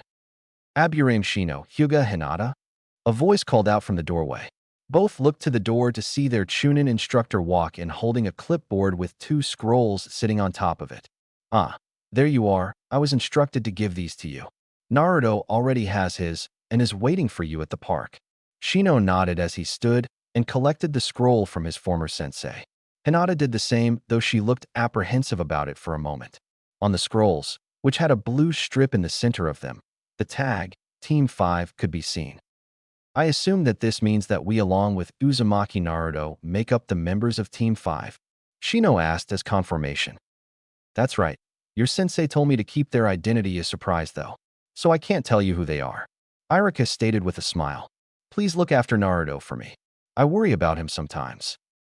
Shino nodded before turning his attention to the Hyuga next to him, who had an intense blush on her face, making it seem comically red. She was frozen to the spot, it seems, after she realized she was teamed with Naruto. Let's go, Hinata. We should not be late, he stated, snapping her out of her shock. She followed, though moving in a dazed manner. Irika could only smile as they disappeared down the hall before he turns his attention to the class. They were all conversing quite loudly amongst themselves, causing a vein to start pulsing in his head.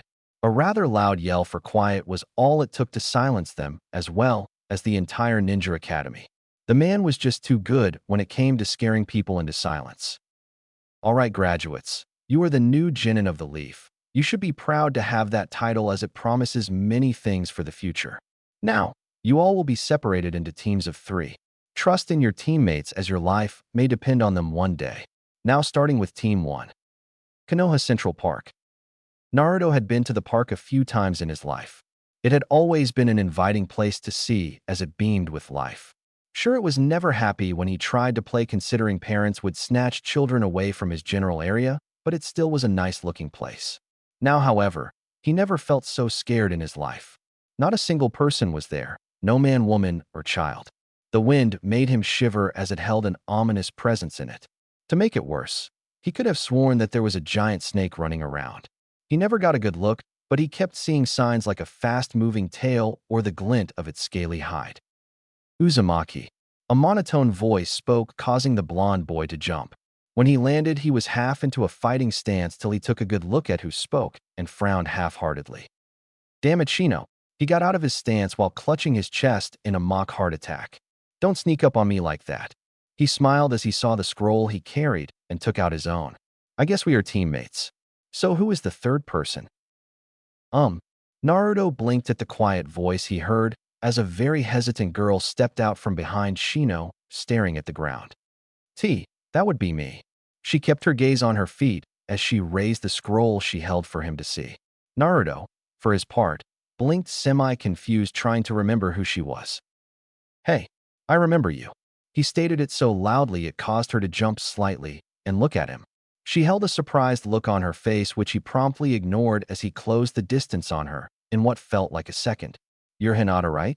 Her silent nod was all the confirmation he needed before he let out a loud cheer. I got all the cool people on my team. I'm cool. That statement generally confused her.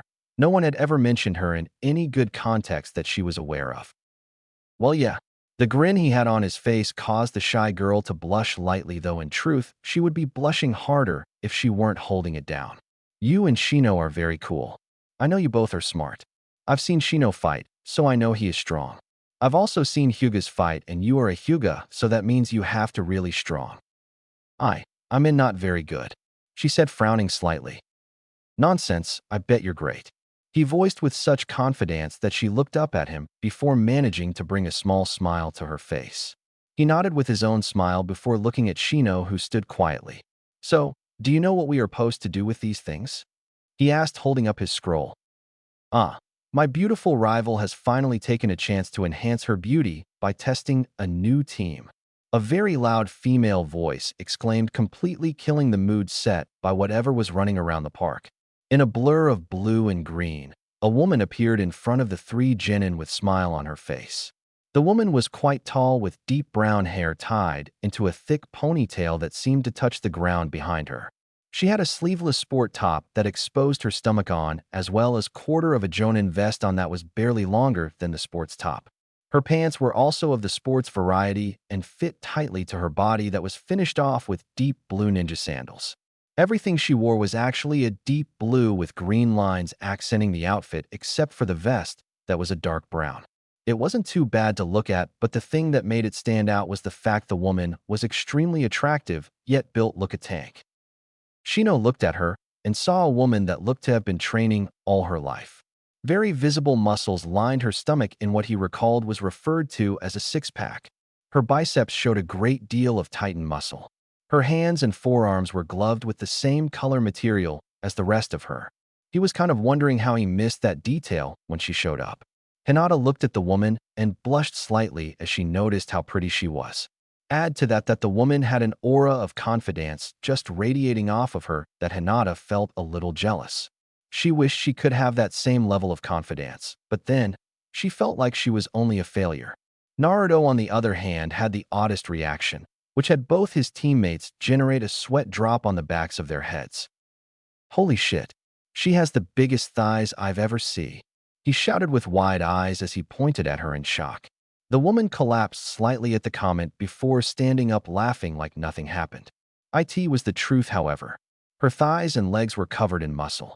So much so that Shino suddenly questioned how they even saw the blur before. If she was to kick, he didn't think he would ever see it coming, not to mention the damage would possibly be fatal.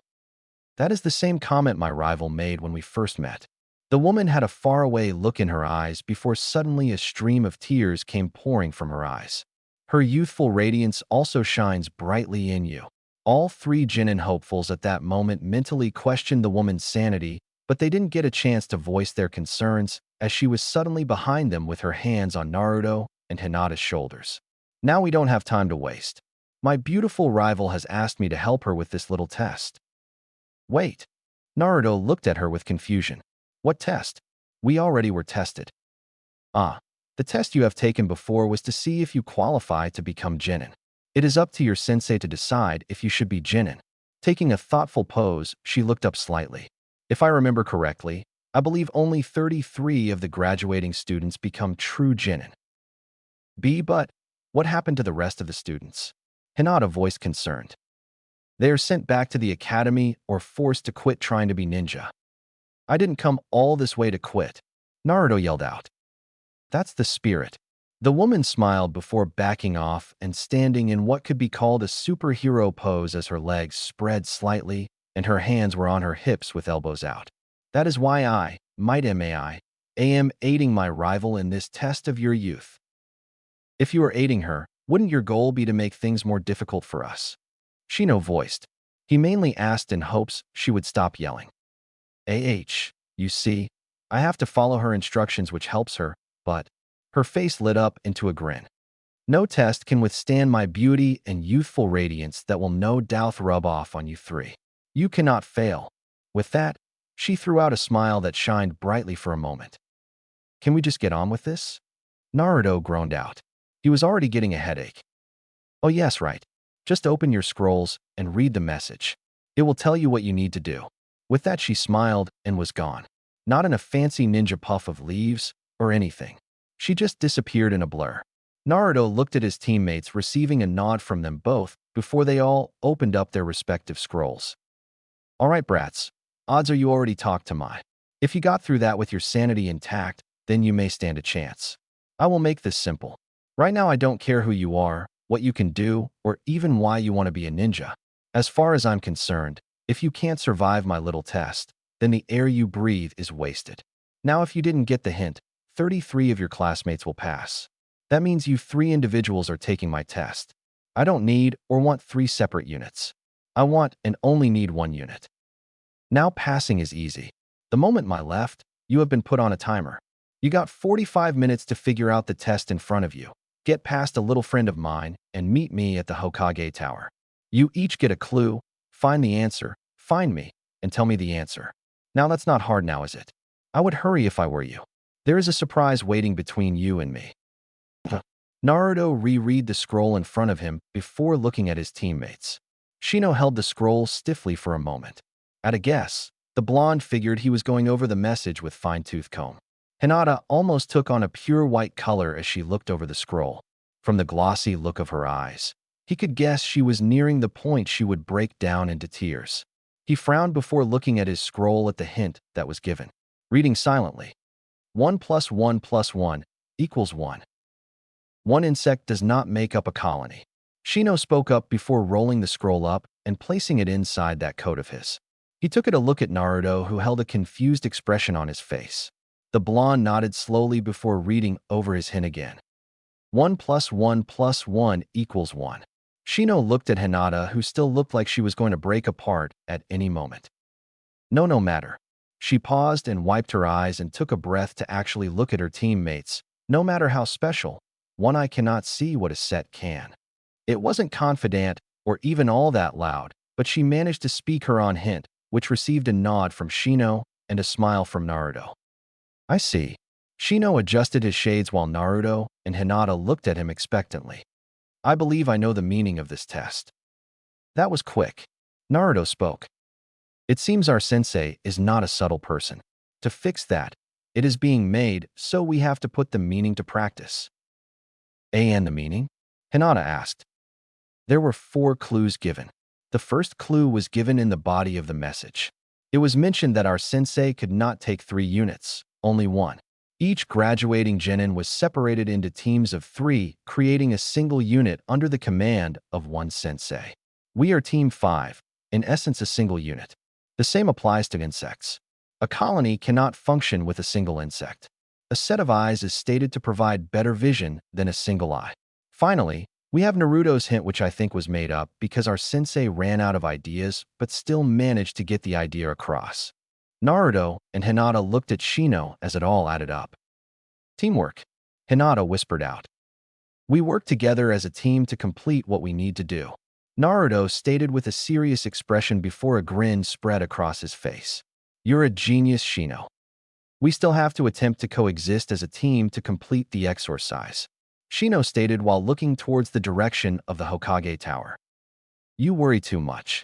The little blonde smiled before putting both his arms behind his head before relaxing into them. We can take anything. He looked at Hinata and frowned slightly. The girl dejected as she stared at the ground. Hinata. I'm not as strong as you, Naruto. She whispered out so low that Naruto barely caught it. We should go now, Shino stated.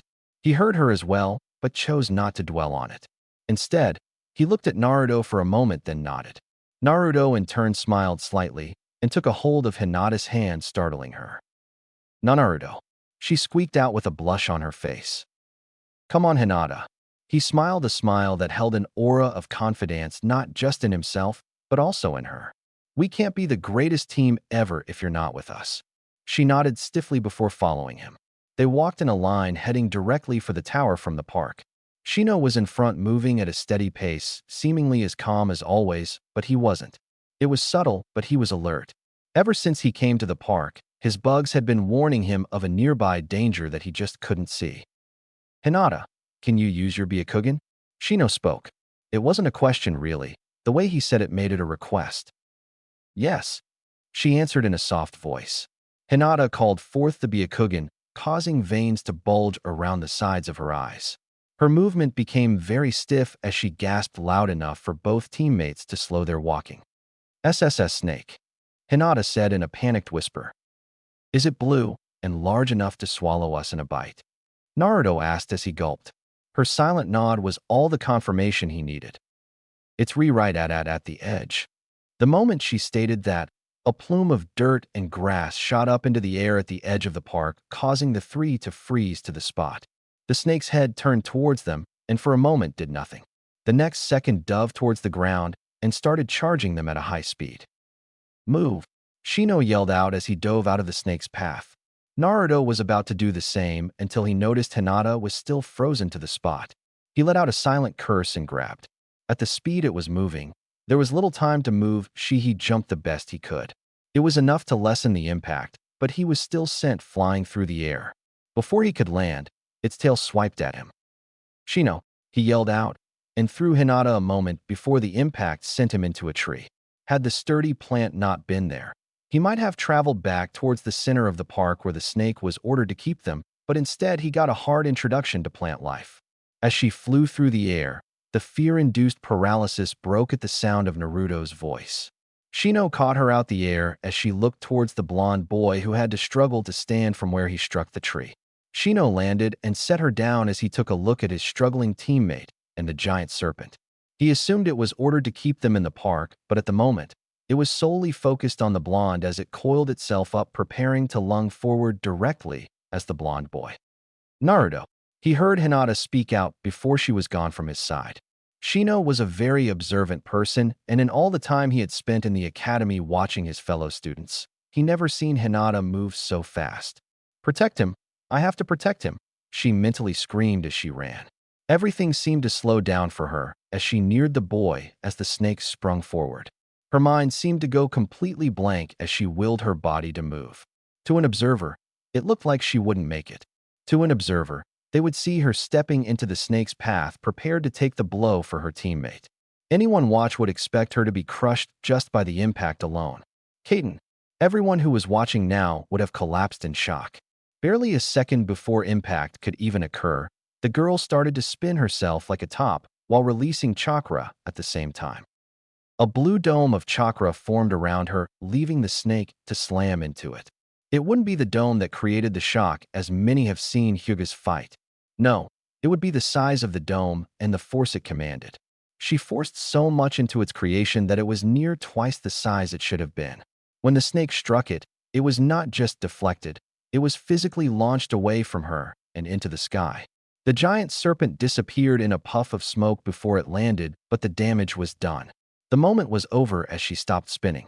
Naruto looked at the girl in front of him in shock. He never really expected to see that come from her. He knew Hyugas were considered to be very strong, but that in his mind was the greatest thing he had ever seen. He would have told her that, as well had she not collapsed. Even with his whole body sore yet healing rapidly as always, he rushed to her side while Shino did the same. Hinata, are you okay? Naruto asked concerned. She looked a bit paler than usual. He looked at her as she gave a soft yet great smile. I did it, I mastered it. It was soft as she spoke it, but she closed her eyes going limp. Hinata. It's okay, Naruto. Shino spoke as he knelt down and picked up the girl in a bridal style. She exhausted her chakra in that one move. All she needs is rest in order to recover. He turned as Naruto let out a breath of relief. That's good. We better complete this test so it wasn't a wasted effort, he stated, getting a nod from Shino. Hokage Tower front entrance. Do you think using the snake was a little much, Anko? I spoke concerned. Oh, come on. It was just a little one. Anko replied as she ate another piece of her favorite food. Besides, I needed to give something challenging. I don't do riddles. But you only gave them a few minutes. Even when they glow with the powers of youth, you can't expect 3 fresh academy students to defeat a summoned creature such as yours. Anko just shrugged and started walking forward. I blinked at the lack vocal response and followed. Well, you 3 look like you had fun. Anko spoke with a smirk on her face. So tell me, what is the point of all you've been through? I looked ahead of Anko to see the 3 genin, one still being carried. You want and expect us to work as a team, Shino stated. We work towards one goal, and we do it together as one unit. Naruto spoke. I take it you are our sensei. It wasn't a question the way he said it. That's right, brat. My name is Mitarashi Anko. You will refer to me as Anko-sensei from now on. You are now Team 5. A smirk appeared on her face that almost looked sinister. When we next meet, everything you did today will seem easy. With that, she disappeared in a poof, leaving me behind with a concerned look on her face. What happened to her?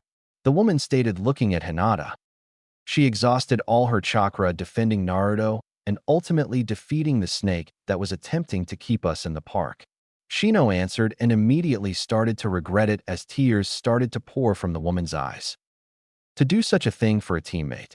Her youthful beauty must be a shining example to all who sees her.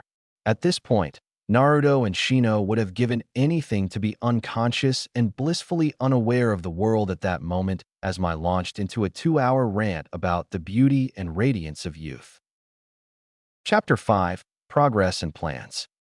It had been 3 weeks since Anko officially accepted her team, and in that time, she tortured them while amassing several completed D-rank missions. Of course, if you asked her about it, she would tell you it wasn't torture, it was training. If anything, it was harsh training. Chasing a cat while chained to massive rocks was the most difficult task. Using chakra to run across the ground, the inability to jump because of the weight, and maintaining any kind of stealth while dragging it loudly across grass, gravel, and even concrete. No Genin team in the history of Konoha's existence had ever come back from that mission in such a state of exhaustion. The surprising thing was that the next day, Hyuga Hayashi walked up to Anko and flat out kissed her right smack on the lips. The results of which required 4 branch members to pry Irika's hands from around Hayashi's neck, much to the confusion of him and the Hokage. Apparently, Hinata came home so tired that she forgot about the sparring match set between her and Hanabi. Looking at her, he could tell she didn't have the chakra needed for even a decent strike using the gentle fist style the clan prized, but there was nothing he could do. The elders had all gathered and waiting. What happened once the spar started silenced everyone, even if it was only for that night. Hinata faced off against Hanabi, unable to get into the proper stance. Hanabi actually smirked, thinking of just how easy the fight would be. The moment the word was given to begin, she rushed forward and started the first 2 strikes of the 8 trigrams 64 palms, as it was known, and almost instantly, it was countered with a slap that could be heard outside the Hyuga compound. Without even paying attention to her little sister or the elders, she walked away mumbling a tired good night to Hayashi. That was the first time in history a Hyuga had ever been knocked out by a slap. Needless to say, when next day came, Hinata was on her knees begging for forgiveness from her sister after seeing the red, slightly swollen-looking handprint on her face. She honestly didn't remember that spar at all. She was so tired. It was more than likely just a dream for her. It took a week for Hanabi to stop cowering in terror every time Hinata raised her hand. Hayashi felt happy because of that little victory. For years, he had been pushing the council to allow his daughters to train in other arts besides their own, and they had always denied him. Now, because one of their great techniques was defeated by a slap in front of their very eyes, they reconsidered. So now, Hinata had freedom to learn more than the gentle fist. It was up to her to make the Hyuga fighting style perfect, and that meant the council couldn't touch her even if they found her unworthy to lead the clan. She was now protected. Shino's growth in that short amount of time was just as unpronounced as Hinata's. At first, and even second glance, the boy didn't look or feel any stronger, but there was a difference. While breeding and training with his allies alongside his father, his insects seemed to be very active. Now to anyone else, that's not saying much, but to an Aburame, it was like his bugs were under the effects of some kind of performance-enhancing drug. They moved far faster than normal. Their breeding cycle inside of Shino had actually doubled from what it was before. At first, Shibi had hypothesized that the increase was a random mutation, but that was shot down after speaking with the queen within Shino. The truth of the matter was actually simpler than expected. The strenuous effort required for Shino to complete the task Anko assigned was actually forcing him to push his body to the limits. When given the time to recover, the benefits not only strengthened his body, but also increased the chakra flow and capacity his body had. In order to keep up with the production, his insects felt it was needed to increase the size of the colony. As such, none of them would become gluttonous and could better aid him as his allies. Then there was the progress made by Naruto. His growth was just strange from his teammates' perspective. Anko had to make him carry twice the burden just to challenge his stamina. In spars, they both had to face him at the same time, otherwise he would barely be winded at the end of a match. Then there was the mysterious chakra that put Shino's bugs on edge. A red glow that overlapped the blue in his altered chakra system. Spars were interesting with him when it concerned the gentle fist style. Hinata's confidence was healing slowly thanks to Naruto's encouragements, followed by Anko's good-natured threatening to tie you and him together in a closet for 2 days with the strongest aphrodisiac one could find. Scary thing was, she did make good on that threat twice. It took all the self-control they both, which was aided by the fact that their age didn't allow the drug to work at its full strength. The worst they did to each other was pass out in each other's arms. The second time they actually shared a kiss that left a 3-day deep blush on the pale girl's face. Naruto himself barely suppressed the blush that would appear when he was near Hinata. They never stated out loud how glad they were that they were too young for the drug to work to its full effect, though the reasons were different. Hinata feared her father's judgment if he found her to do something improper. Naruto feared the thought of losing her as a friend and being painfully killed by her father. Out of pure curiosity and to shut up a certain pink-haired girl she saw on the street, Anko tied up Haruno Sakura and stuck her in the closet with Shino just to see what would happen.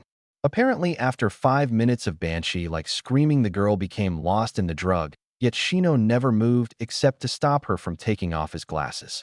He in fact knocked the girl out after another 3 minutes, then waited to be released. When Anko let him out, he said 3 words to Sakura that actually made Anko laugh. "You scare me." Hyuga Mansion Hidden Chamber.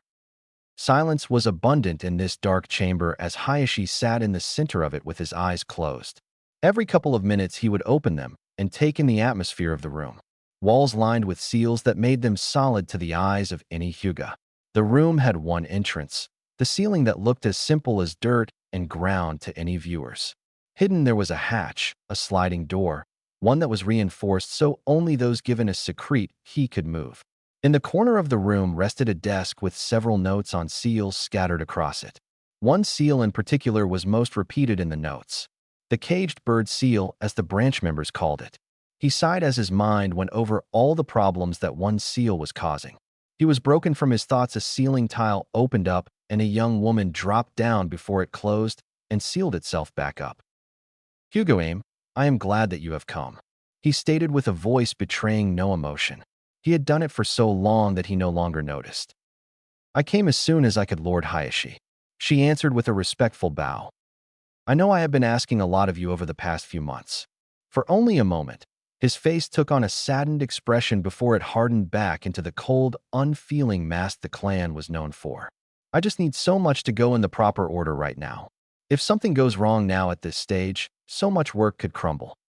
I know, Lord Hayashi, and I shall do all in my power to make sure things go smoothly." Now it was her turn to frown in sadness, but it didn't go away nearly as quickly. "It is the least I could do for my brother-in-law. My sister would have liked me to help you in any way I could. I am sorry."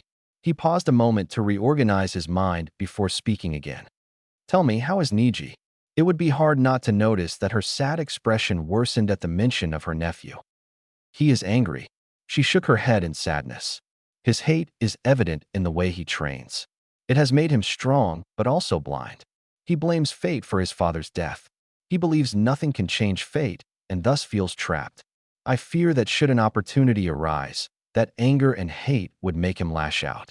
I fear for your daughter's safety." "I see." He gave a sigh before allowing himself a small smile.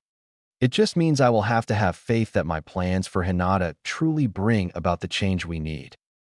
I still cannot help but worry." Aim closed her eyes before removing the headband covering her forehead. The infamous seal carried by all branch members was shown, but it had been altered. Around the X-shaped cross were 4 non-connected curved lines that formed a bisected circle. Lines that connected to the center of each section of the circle pointed inward and fell short of touching the X. Just by creating this without the permission of the council puts you and your children in considerable risk. I am aware of that. Closing his eyes, the hardened, cold-hearted Hyuga seemingly crumbled as he took a calming breath. My brother lost your sister to that seal, then I lost him. I cannot remove it, but I can find a way to suppress it. I owe that much to my brother. And I remember, I made a promise to my late wife that I would change things. You are of the main branch. Not many will trust this seal as I have. I know, but, shaking his head, he actually smiled. It is a risk I will take.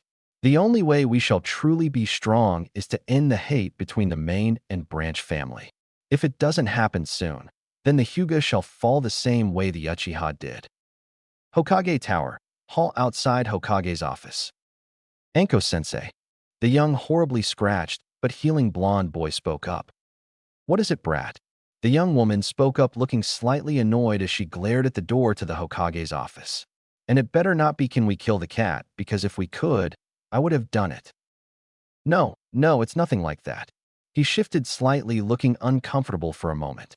I just want to know why you keep making us drag around crap when we do missions. That's it, Anko asked, taking her eyes off the door to see him nod. Looking a bit, she noticed that she now had the attention of her other two charges as well. Well, honestly, I did it for laughs. She snickered at their expressions, ignoring Naruto's angered cry. But there was actual training in there as well. How so? The shy, timid little girl of the group spoke up while petting the happily purring cat sitting on her lap.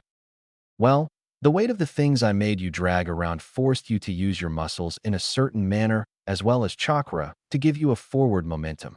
Anko adopted a thinking posture before continuing her explanation. So while chasing the cat, you were in theory improving your ability to move as well as your speed. The weights I made you wear when I had you practice walking on walls, trees, and other things like that was not only to help your control, but force you to adjust to the differences in the way your body weight balances out when walking on a vertical surface. The bells I put on you and the packages followed by the snakes that would strike you every time a bell rung increased your stealth, reflexes, and movements in that regard. Picking weeds, I made sure you left no prints identified you were even in the fields, which also means improving your ability to hide your presence. You were preparing us for future missions. Shino spoke up in his usual flat tone. Exactly, though other Jonins would have gone about it in a different manner. She ignored the curious looks given by Hinata and Shino and resisted the smirk she felt at watching Naruto's eyebrow twitch when he realized that the things she pulled weren't practiced by anyone. When you reach the right level, odds are you as a team will be sent on missions that require high levels of stealth and speed. Also, with your individual abilities, you will be able to detect movements of others far easier and react to it. I believe Hinata had proven it works with her last spar with her sister. Now she couldn't help but grin as her shy student went paler than normal before blushing at the sudden attention while trying to deny what Anko was saying. Now don't deny it. I've seen how Hyugas fight, and I know that it isn't a slow style. You were tired, which I understand. What you need to understand is even while you were exhausted, your body was already accustomed to reacting on reflex, and in turn you took the only option you had to defend yourself. That is nothing to be ashamed of. Besides, I heard it was one hell of a slap. Team 5. The door to the office opened up, revealing the aged Hokage sitting behind his desk, while Irika stood by the door. Hokage is ready to see you. Nodding, all members of Team 5 stood up, while the cat tensed, sensing the worst. 10 minutes after entering the office, they witnessed once again the horrible torture the cat had to endure from its owner before the woman left. Now then, we still have a few D-rank missions left for the day. Irika started reaching over to a small pile of scrolls. Actually, I think my team is ready for a C-rank mission. Anko spoke up with a confident look on her face. She didn't miss the happy smile that appeared on Naruto and Hinata's faces when she said that. Anko, you can't be serious. The scared Chunin erupted, standing up from the pile of scrolls looking worried. They are still rookies, they don't have enough experience yet.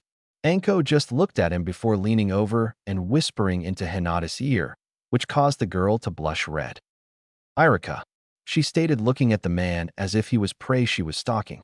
The seductive way she started walking towards him made him start to sweat, not knowing what was going on. If you let them take AC, I will make it worth your while. Her voice held a very seductive tone to it as she circled the desk and lightly pushed the now panicking Chunin into the chair he was in just a few moments ago.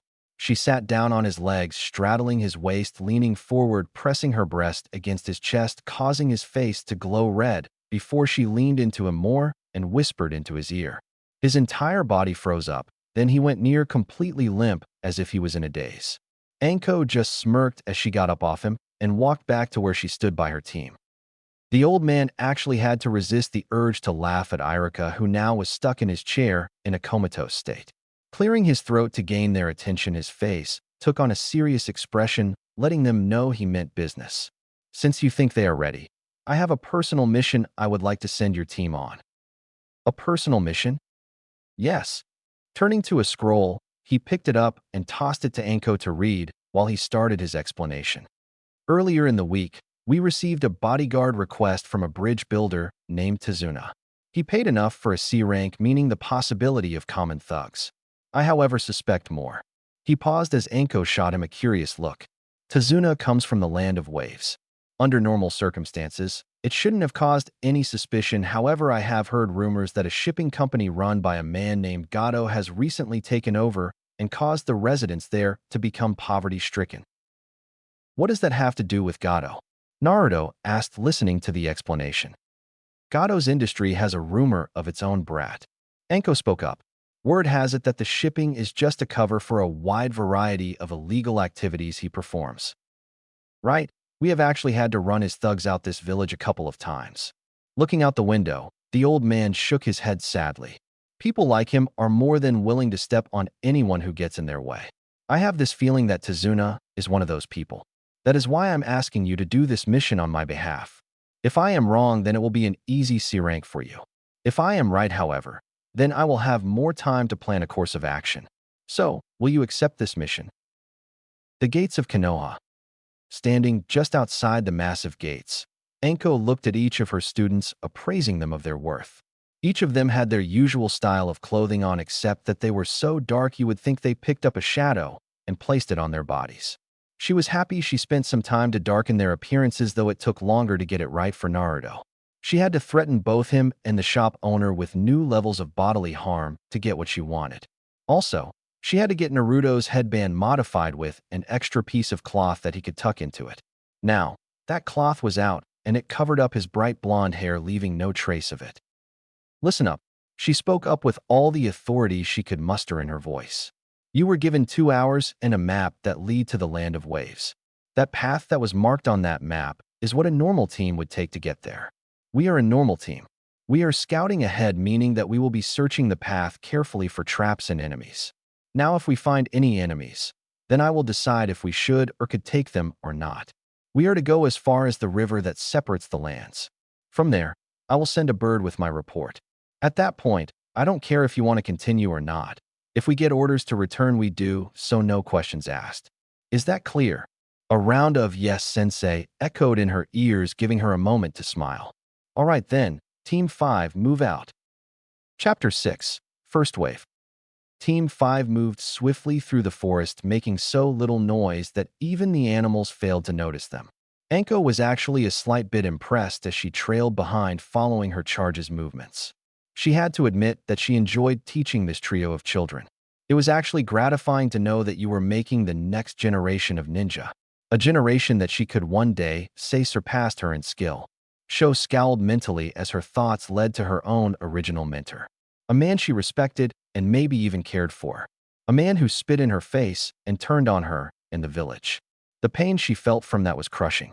To have everything in her life destroyed in one moment. She wanted death. She wanted it all to end. Taking a good look at her students, their serious faces showing how much they trusted her guidance. She wasn't going to allow them feel the pain she felt. If anyone hurt them like she was hurt, their death would not be quick. Sensei, Shino spoke up, stopping on the limb of a tree, allowing the others to get to his position. Looking back at Enko, she looked at him, waiting for his reasons for gaining her attention and stopping their travel. Holding out his hand, an insect landed on his finger. The same kind that lived inside his body fluttered its tiny wings for a moment. 2 intruders were here recently. How can you be sure they were intruders? Naruto asked, looking slightly confused at how he could tell. I cannot say. Why? Naruto. Enko cut him off before he could ask further.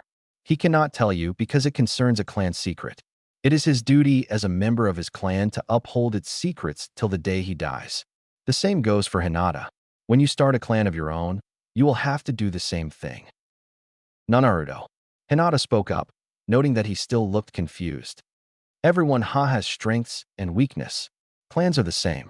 Like you would hide your strength and weakness to an enemy, we hide ours from enemies as well. But I'm a friend, right? Naruto questioned.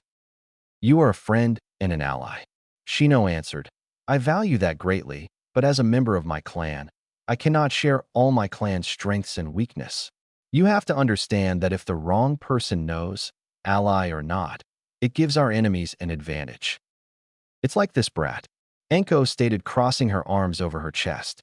If an ally gets captured, they will be tortured, and if they know anything that can hurt us, the enemy will want it. If we have an ally that turns traitor, then we have someone who has information that can hurt us, and then they can use or even sell that info to do so. There is also the chance of an enemy having a spy that could overhear that information. For a ninja, having the right information on a target could be enough to cripple them. I understand. Naruto nodded, frowning slightly. To keep everyone safe, sometimes we have to hold on to secrets and never let go of them. She didn't miss Naruto's hand slightly cradle his stomach as he made that statement. Which way did they go, Shino? Anko spoke up to take the boy's mind off the pain he felt from his own past.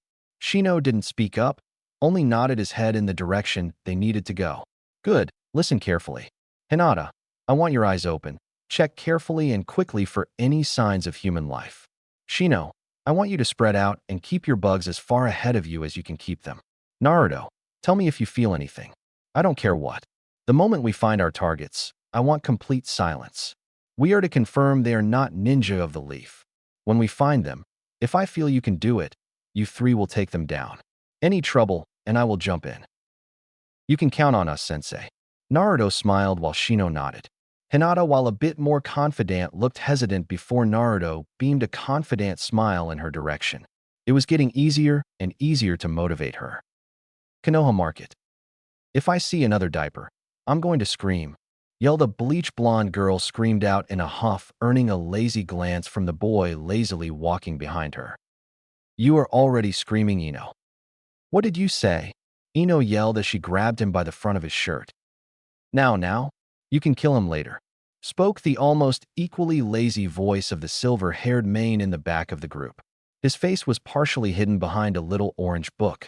We still have a mission report to turn in. This is a waste of time. An angst-ridden voice spoke out from the front of the group. A black-haired boy with even darker eyes took a look back past his teammates to glare directly at the Jonin. We should be training instead of doing childish labor.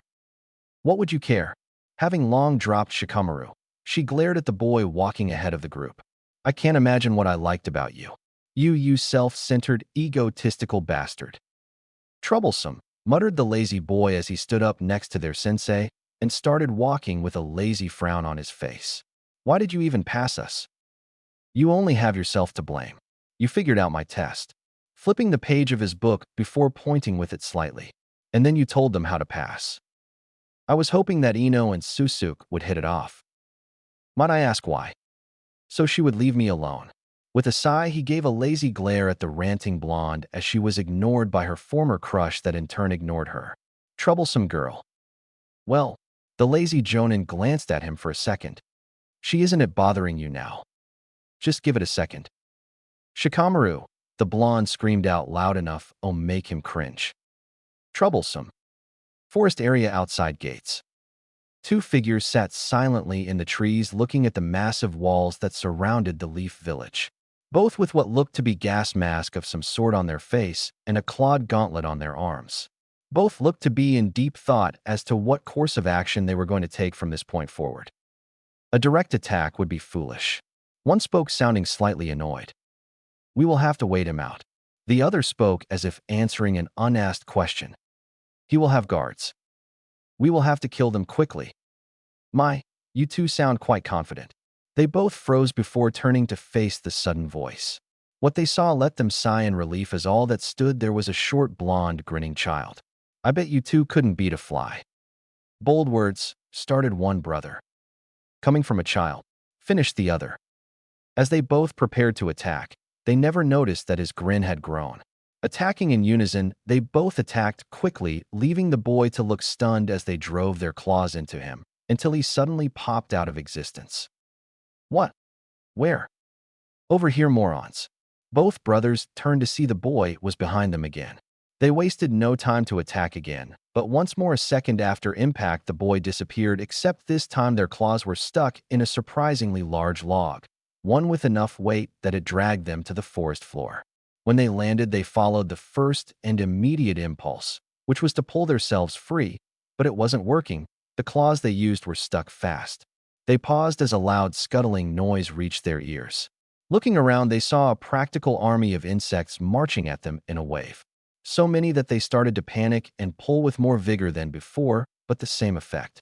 With their attention divided between the bugs and freeing themselves, the sound of two bodies landing never reached their ears. On felt the lightest of touches on the back of his neck, while the other felt a chop hit his head in unison. They both fell against the log unconscious. "Shino, you are a genius." The blonde boy spoke up after he landed behind the girl with a smile. "How was that, sensei?" he asked, turning to look as Anko appeared, making very little noise in the process. "Truth be told, I'm a little disappointed." She frowned. "I was hoping to see a fight."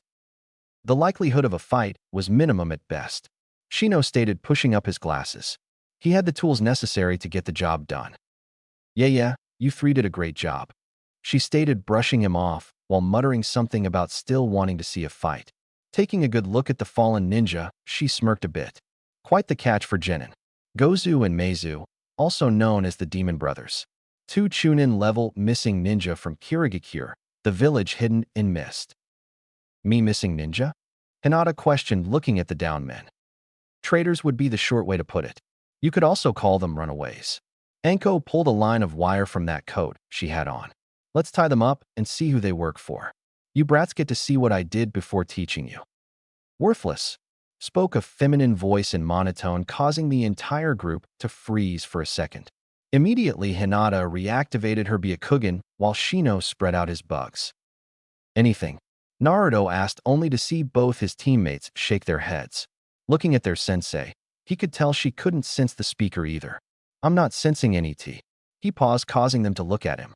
Turning around to where the demon bothers were set, he picked a kunai and tossed it towards the leg of Meizu. The second it hit, there was the sound of paper being cut before both brothers seemingly dissolved into several sheets of white paper. That's impossible." Shino spoke up, knowing that Hinata herself was in shock. Bending down, he watched as two females of his hive crawled out from under the sheets. "Naruto. Right?" Closing his eyes, he focused on the moment he felt the chakra pulse. It was very faint, and somehow he knew that if it wasn't for the proximity, he might not have felt it at all. Almost mechanically, he ran through 3 seals, releasing enough chakra to affect the paper, which at that moment instantly became perfect copies of the Demon Brothers. Such detailed copies using so little chakra. Shino glanced at Hinata, who looked slightly paler than usual. "Hinata. Unless I focus on seeing the chakra system, I can't see the difference. There are no signs that they are fake." Apparently, her shock mixed with interests overriding her nervous stuttering for the moment. "Shino, send your bugs over it to get the chakra." Naruto spoke up, receiving no reaction from Shino until the paper facsimiles suddenly fell apart. "Your bugs can still sense it to drain the chakra. I barely caught it in the first place considering how little of it was used." "I see. That means should we face our mysterious third person, it would be best that I take care of them." "Looks like I'm going to get to see that fight after all," Anko stated before whistling, then throwing a tiny scroll into the air. In less than a second, it was snatched out the sky by a bird that turned off to fly to the Hokage Tower. "Let's head to the river. We will camp there till we find out what Lord Hokage wants us to do." Hokage Tower, Hokage's office. Sometimes being the Hokage was a painful experience. Having to oversee the safety of his people and ninja was not an easy job after all. It was full of painful choices and sacrifices. The thing he had to do sometimes made him feel hollow, but on few occasions, it was all worth it as he looked over his village to see happy children playing and ninja speaking with each other as humans rather than machines of death, like other villages pushed them to do. Now, as he looked at the note delivered just mere moments ago, he was going to have to make another choice that could affect not only his own people, but also the people of another village. "Tazuna, I trust that you have a reason for nothing telling us the whole truth." The kindly old man spoke, though his tone held a serious edge to it. "My people found some missing ninja in our territory, plotting to kill a bridge builder." Okay, so he lied slightly. They were plotting to kill someone, but they never got to a name for the target. Well, that is. The man, who was fairly aged himself, stumbled no longer in the drunken haze he originally entered, trying to come up with an excuse. "It's all right." Tazuna stopped his sputtering as the aged Hokage pointed to a group waiting in the corner of the office silently. "Under normal circumstances, I would call back my people and send better prepared ninja, but at the moment those resources are taxed. Instead, I am going to send you with the scout team as well as this team of Jonin and Genin. An extra Jonin will be joining them as well, giving you the sum of 3 Jonin and 6 Genin." But I can't pay for that. If there was anything left to his drunken haze, it was gone just thinking about how much this would cost him. I am aware of that, Tazuna. That is why I expect payment later on once the Land of Waves gets back on its feet. Until then, I will just have to keep a progress report on your village. Smiling, the old man pointed to Tazuna. If you gave the truth in the first place, it would have saved me the trouble of discovering the truth on my own. I hope that in the future, you have a little more faith in the leaf. Lord Hokage, if I may ask, who will be joining my team? Came a bored tone as the silver-haired masked ninja walked out of the shadow of the corner. I'm glad you asked, Kakashi. She should be here in a moment. A blur of blue and green entered the room, causing a mini windstorm before a woman appeared, making Kakashi raise his visible eyebrow. Lord Hokage, how good it is to see you once again, and just as handsome as always. The woman in question flashed a heartwarming smile that pinged brightly from the perfectly taken care of teeth she had. It is good to see you as well, Mai. I have a mission team I would like you to join. Konoha Gates, 2.5 hours later. Uchiha Sasuke, Yamanaka Ino, Nara Shikamaru, and Mato Mai were all waiting for a certain client and Jonin to arrive for at least an hour before a puff of smoke signaled their arrival. Yo! The glare from Ino didn't go unnoticed by him as scratched the back of his head sheepishly. Sorry I'm late. I had to save Tazuna here from a mob of blind fangirls. That is the stupidest excuse I've ever heard. Ino roared out as her head seemingly grew to massive proportions and her eyes began glow red with rage. In the next instant, she was back to normal grumbling about lazy time challenge teachers. Tazuna coughed before he stopped cowering behind the seemingly oblivious Jonin. My youthfully handsome masterpiece of a husband was right about you. Mai shook her head while looking at Kakashi. You are a very strange man. I'm strange. Kakashi could only blink as a bead of sweat appeared on the back of his head. Anyway, let's get moving. Good. Let us show the world our youthful beauty. Mai yelled out before she started marching in front of the group with a huge smile on her face. Youthful beauty? Shikamaru actually blinked looking at her as she walked off. Yeah, between her and Guy, you either have to listen to the flames of youth or the beauty of youth constantly. The masked Jonin stated before he pulled out his little orange book and started walking. You learn to tune them out after a while. Unknown location. Mist and forest surrounded them as they stood with their heads lowered. The demon brothers had regained consciousness to find their mask removed and replaced by simple sheets of paper. To anyone else, it would be both confusing and annoying, but the moment they realized it, they felt a cold chill up their spine. Looking a few feet in front of them, they saw their savior and executioner all in one kneeling down in front of what looked like a young ANBU. By all appearances, she was only a little girl. Quite thin, yet somehow it was proper for her appearance. Her clothing looked like normal ninja attire except for the bandages on her legs and forearms, as well as the black backpack and leg packs. Her hair was one long brown braid that was wrapped around her neck. If she looked up from her kneeling position, one would see she had half an ANBU mask herself covering the right side of her face. Give me a good reason I shouldn't kill you both, came a vicious-sounding voice from the mist around them. They knew it as their leader, their employer. It was also the voice of a man that could kill them without a second thought, something that was proven as they heard a snap that made the kneeling girl flinch. That flinch caused the paper on the paper to constrict over their mouth and nose, cutting off their airflow instantly. I gave you a simple job. Wait for the bridge builder and to come out and kill him. Instead, I find out that you were caught by a patrol of children. Oh, give them another chance, Sabuza, came a voice from the mist as a man appeared seemingly out of shadows. He had a cloak covering his body, as well as a straw hat.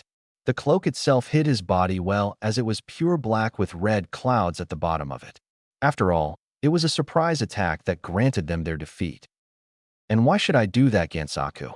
If anything, Zabuza's voice sounded a bit annoyed despite the fact that the two brothers were now struggling for breath, trying to claw at the paper that was stuck to their faces like a second skin.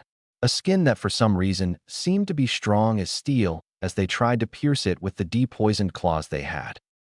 I decided to continue my little bit of spying. They are sending 3 Jonin instead of 1, as well 6 genin. Making a half-hearted gesture towards the fading brothers, he continued to speak. That is a small army which I believe could be divided to make the job easier for you. Of course, that means that we would need these two alive. There was a momentary silence, not counting the dying struggles of the brothers, before Zabuza spoke again. Haku, call off your pet. Yes, Zabuza. The ANBU spoke in a soft, emotionless tone before partially kneeling, before gently gripping the chin of the girl to lift her head. That is enough, Aki. Let them go. Yes, mistress. Aki spoke softly. Suddenly the area was filled with heavy gasps as the two brothers were freed from the simple sheets of paper that flattened out and floated to the kneeling girl, depositing themselves into her backpack. Good girl. Don't make me regret this, Zabuza stated as he appeared between the two brothers. Or I will kill you too myself. Chapter 7, Second Wave. It was quiet. The gentle sound of water being moved felt loud in the ears of the occupants of the single boat they were all in. The man paddled as quietly as he could to avoid drawing any attention to himself. The occupants of the boat looked into the dense fog that had covered the water, seemingly waiting for some kind of danger. One pair of eyes had veins bulging from around them, apparently giving their vision an extra boost. Find anything, Hinata? A young male voice spoke up before taking his eyes off the water to looking at the young girl in question. It's clear, she responded in a near whisper. Their sensei could only shake her head mentally. She finally got the girl to give clear, stutter-less responses while on the job, but in straight conversation, the girl was still a wreck. All right, brats. The strong, cheerful yet commanding voice of the purple-haired woman spoke up suddenly. Remember your orders. The moment we land, we go ahead to make sure everything is clear. So what does that mean for us? We are to look for enemies and traps between land and our destination. A monotone voice of the resident bug user answered. Traps should be disarmed if possible and enemies subdued. If one or the other cannot be done, then measures must be taken to assure the safety of the client and escort team. A snort drew their attention to the dark-haired boy on the boat with the uninterested look on his face. This is a waste of time. Excuse me, a voice responded with a little bit of agitation. There are 3 jonin and 6 genin here. The boy sounded a bit argent before he looking at them, frowning slightly.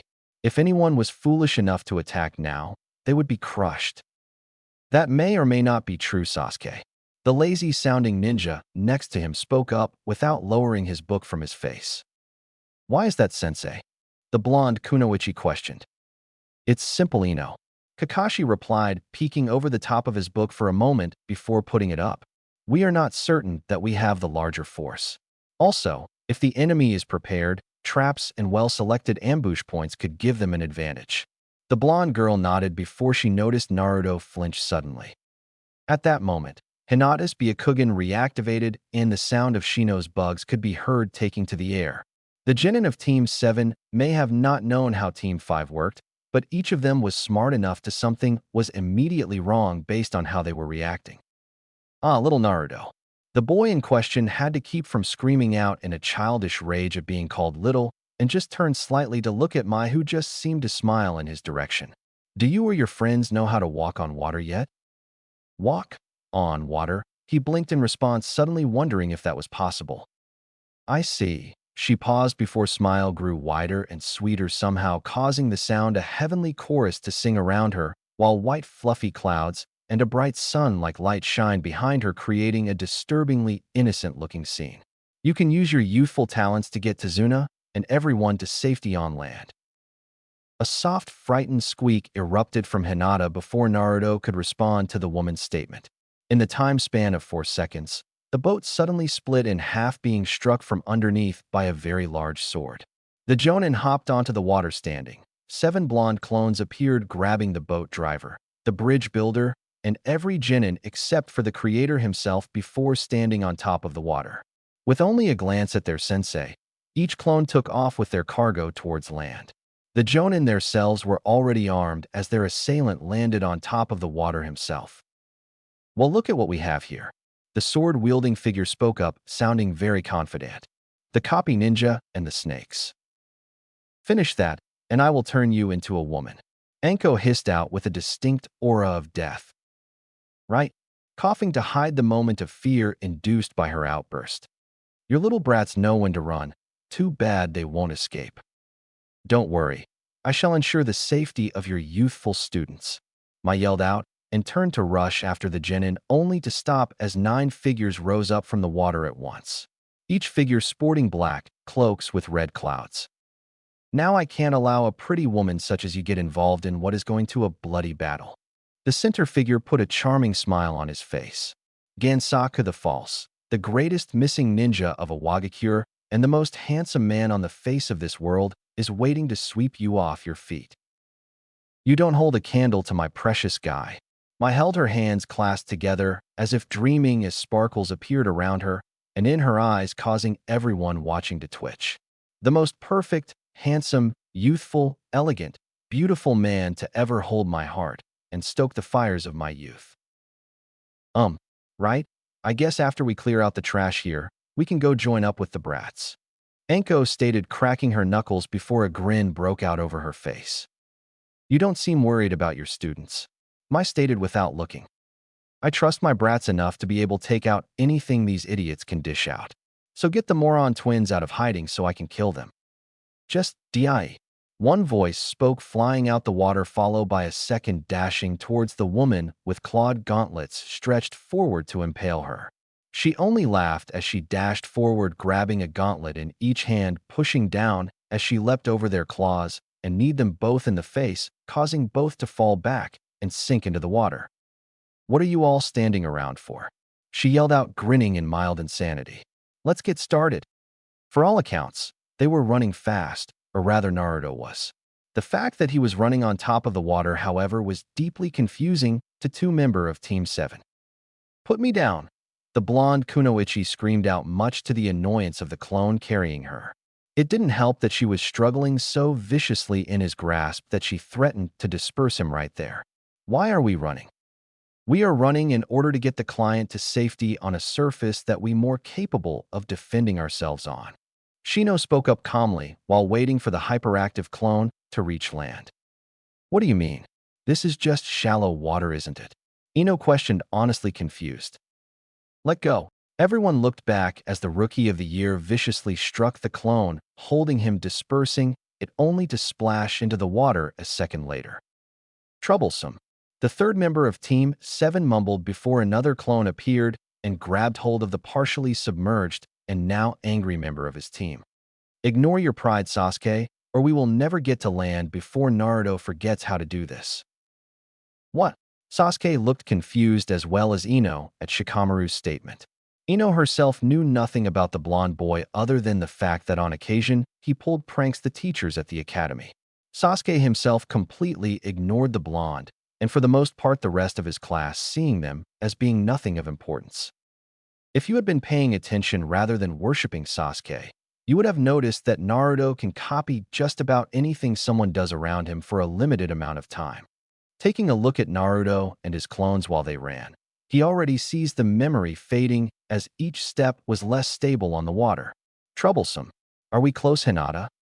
Yes, but there is someone waiting for us. Shino finished pushing up the glasses on his face. Tazuna, we are going to send you around as far as the clones can take you. Be sure to tell Naruto where you need to go, in detail. We will follow once it's clear. Shino, Naruto spoke up, trying to figure out what he was planning. I believe you will understand after a moment. Just send a few clones and make sure they do not stop moving and avoid all fights along the way. Okay, if you say so. Within a moment, 7 more clones appeared around the bridge builder and the boat owner before they split off from the group. Good, now we. In that moment, his attention turned to Hinata, who suddenly drew several kunai and shuriken, throwing them ahead only to frown as the sound of metal hitting metal echoed in her ears. In the water, the true Naruto suddenly stopped walking on the water, diving in as the clones unceremoniously dumped everyone they were carrying into the water.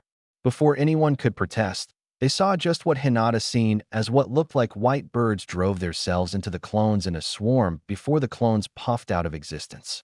Glancing at the few birds that were driven into the water before the clones dispersed, what they saw was not a true bird but a neatly folded paper dove. Ino rose up from the water partially and was about to scream before a hand covered her mouth, muffling her voice. Shut up, Ino, unless you want us to die. Sasuke hissed as he pointed up to the small swarm circling the air. Shino, why can't they see us? Glancing at the winged, seemingly living projectile circle, he lifted a hand out the water to allow an insect to land on his finger a moment before it flew off. It appears our opponent is waiting for us. That's fine, but we can't just sit here, nor can we move to shore with that army waiting to kill us. The lazy boy spoke up with mild irritation before looking at Naruto. Can you transform your clones into us? Yeah, why? Silently, she waited. If any survived her birds, then she would eliminate them here. While looking across the water, she brought a hand to face brushing the scar hidden by the mask. To preserve the life of her mistress, she would kill thousands if needed, yet she was ordered to spare the lives of the genin if it was possible. To kill as a last resort was an option, one she wasn't used to having. She wasn't quite sure if she could make a choice like that. Right there, the loud yell brought her attention back to the water as a blonde body rushed out the water with kunai in hand while his friends either followed or yelled for him to wait. In truth, it was foolish to really rush someone like her head-on, especially with the way she was trained. When he was within defeat, she moved holding a strip of paper that was neatly folded to look like a small blade. It was an act of pure speed as she avoided his stab and slides the paper blade into his neck from the back. Naruto, taking notice of the loud blonde girl, she only preformed a single hand seal, causing the forgotten swarm of birds to fly down from the sky and dive at the little band of ninja. Fire style, great fireball jutsu. The sudden swell of heat behind her caused her turn from the scene in front of her to see a giant ball of fire rushing towards her, leaving extremely little time to react. She let out a muffled scream before the flames washed over her, and every single bird burning the paper little more than ashes. The clones disappeared into the flames, as well dispelling into clouds of smoke, leaving no trace that they were there. Nice job, Sasuke. Ino cheered on before looking at the burning remains. Did we get her? Replacement. She is still here, Naruto stated while Hinata turned her head to look off to the side in the ready stance of her clan's taijutsu style. Smart. She spoke in an emotionless voice as she looked at the genin in front of her. The two blondes, a white-haired girl and a black-haired boy, for opponents to eliminate. That left a question as to where the bridge builder was. You set decoys to draw my attacks and give you a chance to destroy my birds. And you fell for it. So what you plan on doing now? The blonde boy responded, holding up a clenched fist in an effort to look more threatening. I am sorry, but for the sake of my mistress, I must eliminate you. 3 rapidly formed seals later, her backpack opened up, releasing a storm of paper into the air, which quickly gathered on the ground around her, creating various cat and dog-like animals. Each animal standing equal to her height clawed restlessly at the ground, leaving deep cuts into the ground before they took off with a great deal of speed towards the band. In response, they stated nothing as they scattered to escape the wrath of the paper animals. The two blondes fell first as a cat leapt on them, slashing only for them both to disappear into a puff of smoke. Clones. The girl and black-haired boy appeared in front of her, leaving her to wonder about her paper pets, which suddenly collapsed into their sleeves, becoming nothing more than harmless sheets of paper once more. How? Before she could attempt to anything else, her body stopped moving completely, leaving her even more confused as to what was going on. Shadow imitation jutsu a success. Shikamaru spoke lazily. Your turn, Hinata. Right? She hesitantly walked over to half-masked girl. Sorry about this. She timidly whispered out before striking several points, not only cutting of the chakra flow through her body, but knocking her out in turn. Before the girl could collapse to the ground painfully, Shino caught her and set her down, being sure to allow his bugs to return to him from the remains of the paper beast. How long? Naruto spoke up, looking at the down girl. Hour. We should be sure she is securely tied up before she awakens, then question her. What would be the point? Sasuke spoke up with his arms crossed. The point, Sasuke, would be to find out whom she works for, and if there are more enemies we will have to worry about. Shikamaru answered before muttering something under his breath. Well, how are we supposed to find that out? It's not like she is just going to happily give up information. Ino stated, placing a finger under her chin, thinking about it. If you plan to get something out of her, it would require some kind of torture, but we can't do that. I mean, none of us ever tortured anyone before. You have if you count the amount of time we had to listen to you talk. What did you say, Shikamaru? The idea is the old her until our sensei returns. In Naruto, Hinata spoke, questioning the blonde who at the moment had yet to say anything. In fact, he was looking around looking very uncomfortable. The veins on the sides of her eyes bulged, signifying the activation of her eyes, but even so she still couldn't see what had him so unnerved. I know someone else is here, he whispered. All I see is a mist. Looking around, the truth was there was a lot of mist forming, making it more and more difficult to see. This mist isn't natural. It's far too thick. Sasuke spoke up, holding a kunai ready. There. Hinata prepared to throw the kunai in possession only for her hand and the hands of everyone in the group to be pierced by a needle. The sound of metal hitting the ground echoed until just as quickly as the mist had arrived, it was gone along with the girl. Troublesome, they got away. Looking lazily over to the bug user, he voiced the question that on the minds of half the team. So what now? Huh? The powerhouse of a kunoichi yelled out as she struck her enemies, reducing them to water only for more to appear in their place. This is getting very tiring. Then I guess you will have to give up and join me on a nice dinner date then. The one that spoke turned into water suddenly as she struck it. I guess not. Stubborn woman doesn't know what she is missing out on. Stop flirting and kill her. The bandaged man screamed as he swung the giant sword in his hand at the copy ninja, forcing him to leap away or be cut in half. Who would have guessed the great demon of the mist would be teamed with a shameless flirt? Kakashi taunted as he evaded yet another slashing attempt on his life. Shut up. He swung again, feeling aggravation as the copy ninja evaded once again.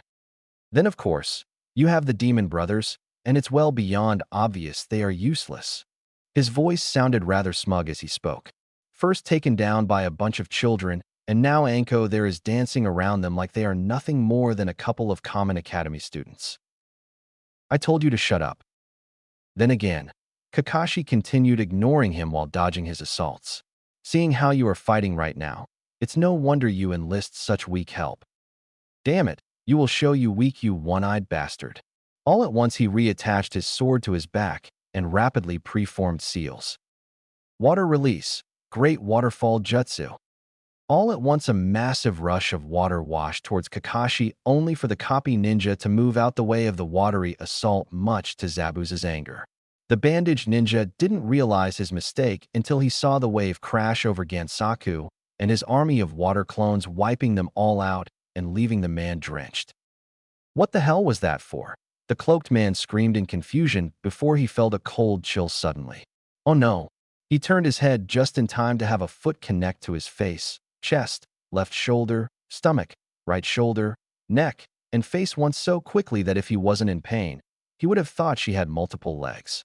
For Mai's part, after the first volley, she switched legs almost instantly, targeting the same points in rapid succession before switching back to the other leg once more, except leaving the final kick striking his stomach before switching one last time, kicking his chin in a near split kick, resulting in what sounded like a bone breaking as he soared through the air, splashing down in the water, dyeing it red with the blood coming from his mouth. Phoenix fanning wings. Mai stated in a whisper as she held one leg up, bent at the knee, as if preparing to deliver another round of kicks should her opponent rise again. I guess that's my cue. Anko spoke up with a grin before avoiding another assault from the demon twins and flipping a good 10 feet away. With a grin, she cut her hand and preformed a few hand seals before slamming her bleeding hand onto the surface of the water. Summoning jutsu. The brothers paused for a moment to see what happened, but all they saw was smoke, then a happily grinning Anko. They didn't have much time as the world went dark. In their place were two snakes, both with a lump sliding down into the water. Lucky. What was that? I said you were lucky, but I will be sure to change that next time we meet Kakashi. Zabuza growled. What makes you think there will be a next time? Kakashi questioned before turning into water suddenly. Especially when you are going to die right here, a lazy-sounding voice spoke behind Zabuza, causing the man to spin while grabbing his sword to slash behind him at nothing. Next thing he knew, his sword dropped into the water as a pair of kunai dug into his arm at the elbow. Zabuza! Kakashi leapt back as out the water rose Gansaku armed with the fallen sword. thrusting the weapon into the wounded man's still good hand, pushed him away, and turned rushing at the Leaf Jonin in what looked like a suicide charge. Meet my special technique. Shrapnel clone jutsu. Damn, get back. That was all the time he had to say as Gansaku started to glow then explode into a hail of shuriken, kunai, and needles. Once the smoke from the explosion cleared, all that was left was the Jonin, each sporting cuts and lacerations from the various weapons that could have easily killed them if that clone was any closer than it was. So he's gone, Kakashi stated lazily as he covered up his eye and looked towards the land where they were going to have to walk. Think the kids are okay? Of course, rival of my beloved. Their youth burns far too brightly to be put out by any simple missing ninja. Mai proclaimed before sticking her thumb out and exhibiting a bright sparkling smile. Yeah, what she said. Now let's get out of here before something else happens. Anko commanded before walking off in a huff. My eternal rival, shall we race to land? Mai, there is something stuck in your hip. What? Mai looked and patted her hip, feeling nothing out of the ordinary before looking up and noticing Anko was gone and had a good lead. My hip rival has pulled a fast one over me. Do not think I shall lose easily. With that, she took off after Anko, leaving an annoyed and slightly confused Kakashi behind. Isn't it too early for this? He shrugged and pulled out his surprisingly dry book and started reading while walking. That was a close one. Man, you are one lucky. Gansaku suddenly found himself staring at the loop that happened to rest on the giant sword. It just so happened that his neck was in it. Keep talking, and I will take your head off. Zabuza growled in his anger before releasing the man. I underestimated them. That's all. It seemed that everyone did. A fully masked figure appeared, holding the unconscious girl in hand. The brats beat your little pet, did they? Zabuza sounded amused. That can't make you very happy, Kinet Haku. Next time she won't lose. Zabuza just snorted in response before turning to walk back to their base. Once I recover, I will kill them all myself. Gansaku sighed as he watched the two walk off before looking in the direction the Leaf Ninja went. As long as you stay under the radar, I'm safe.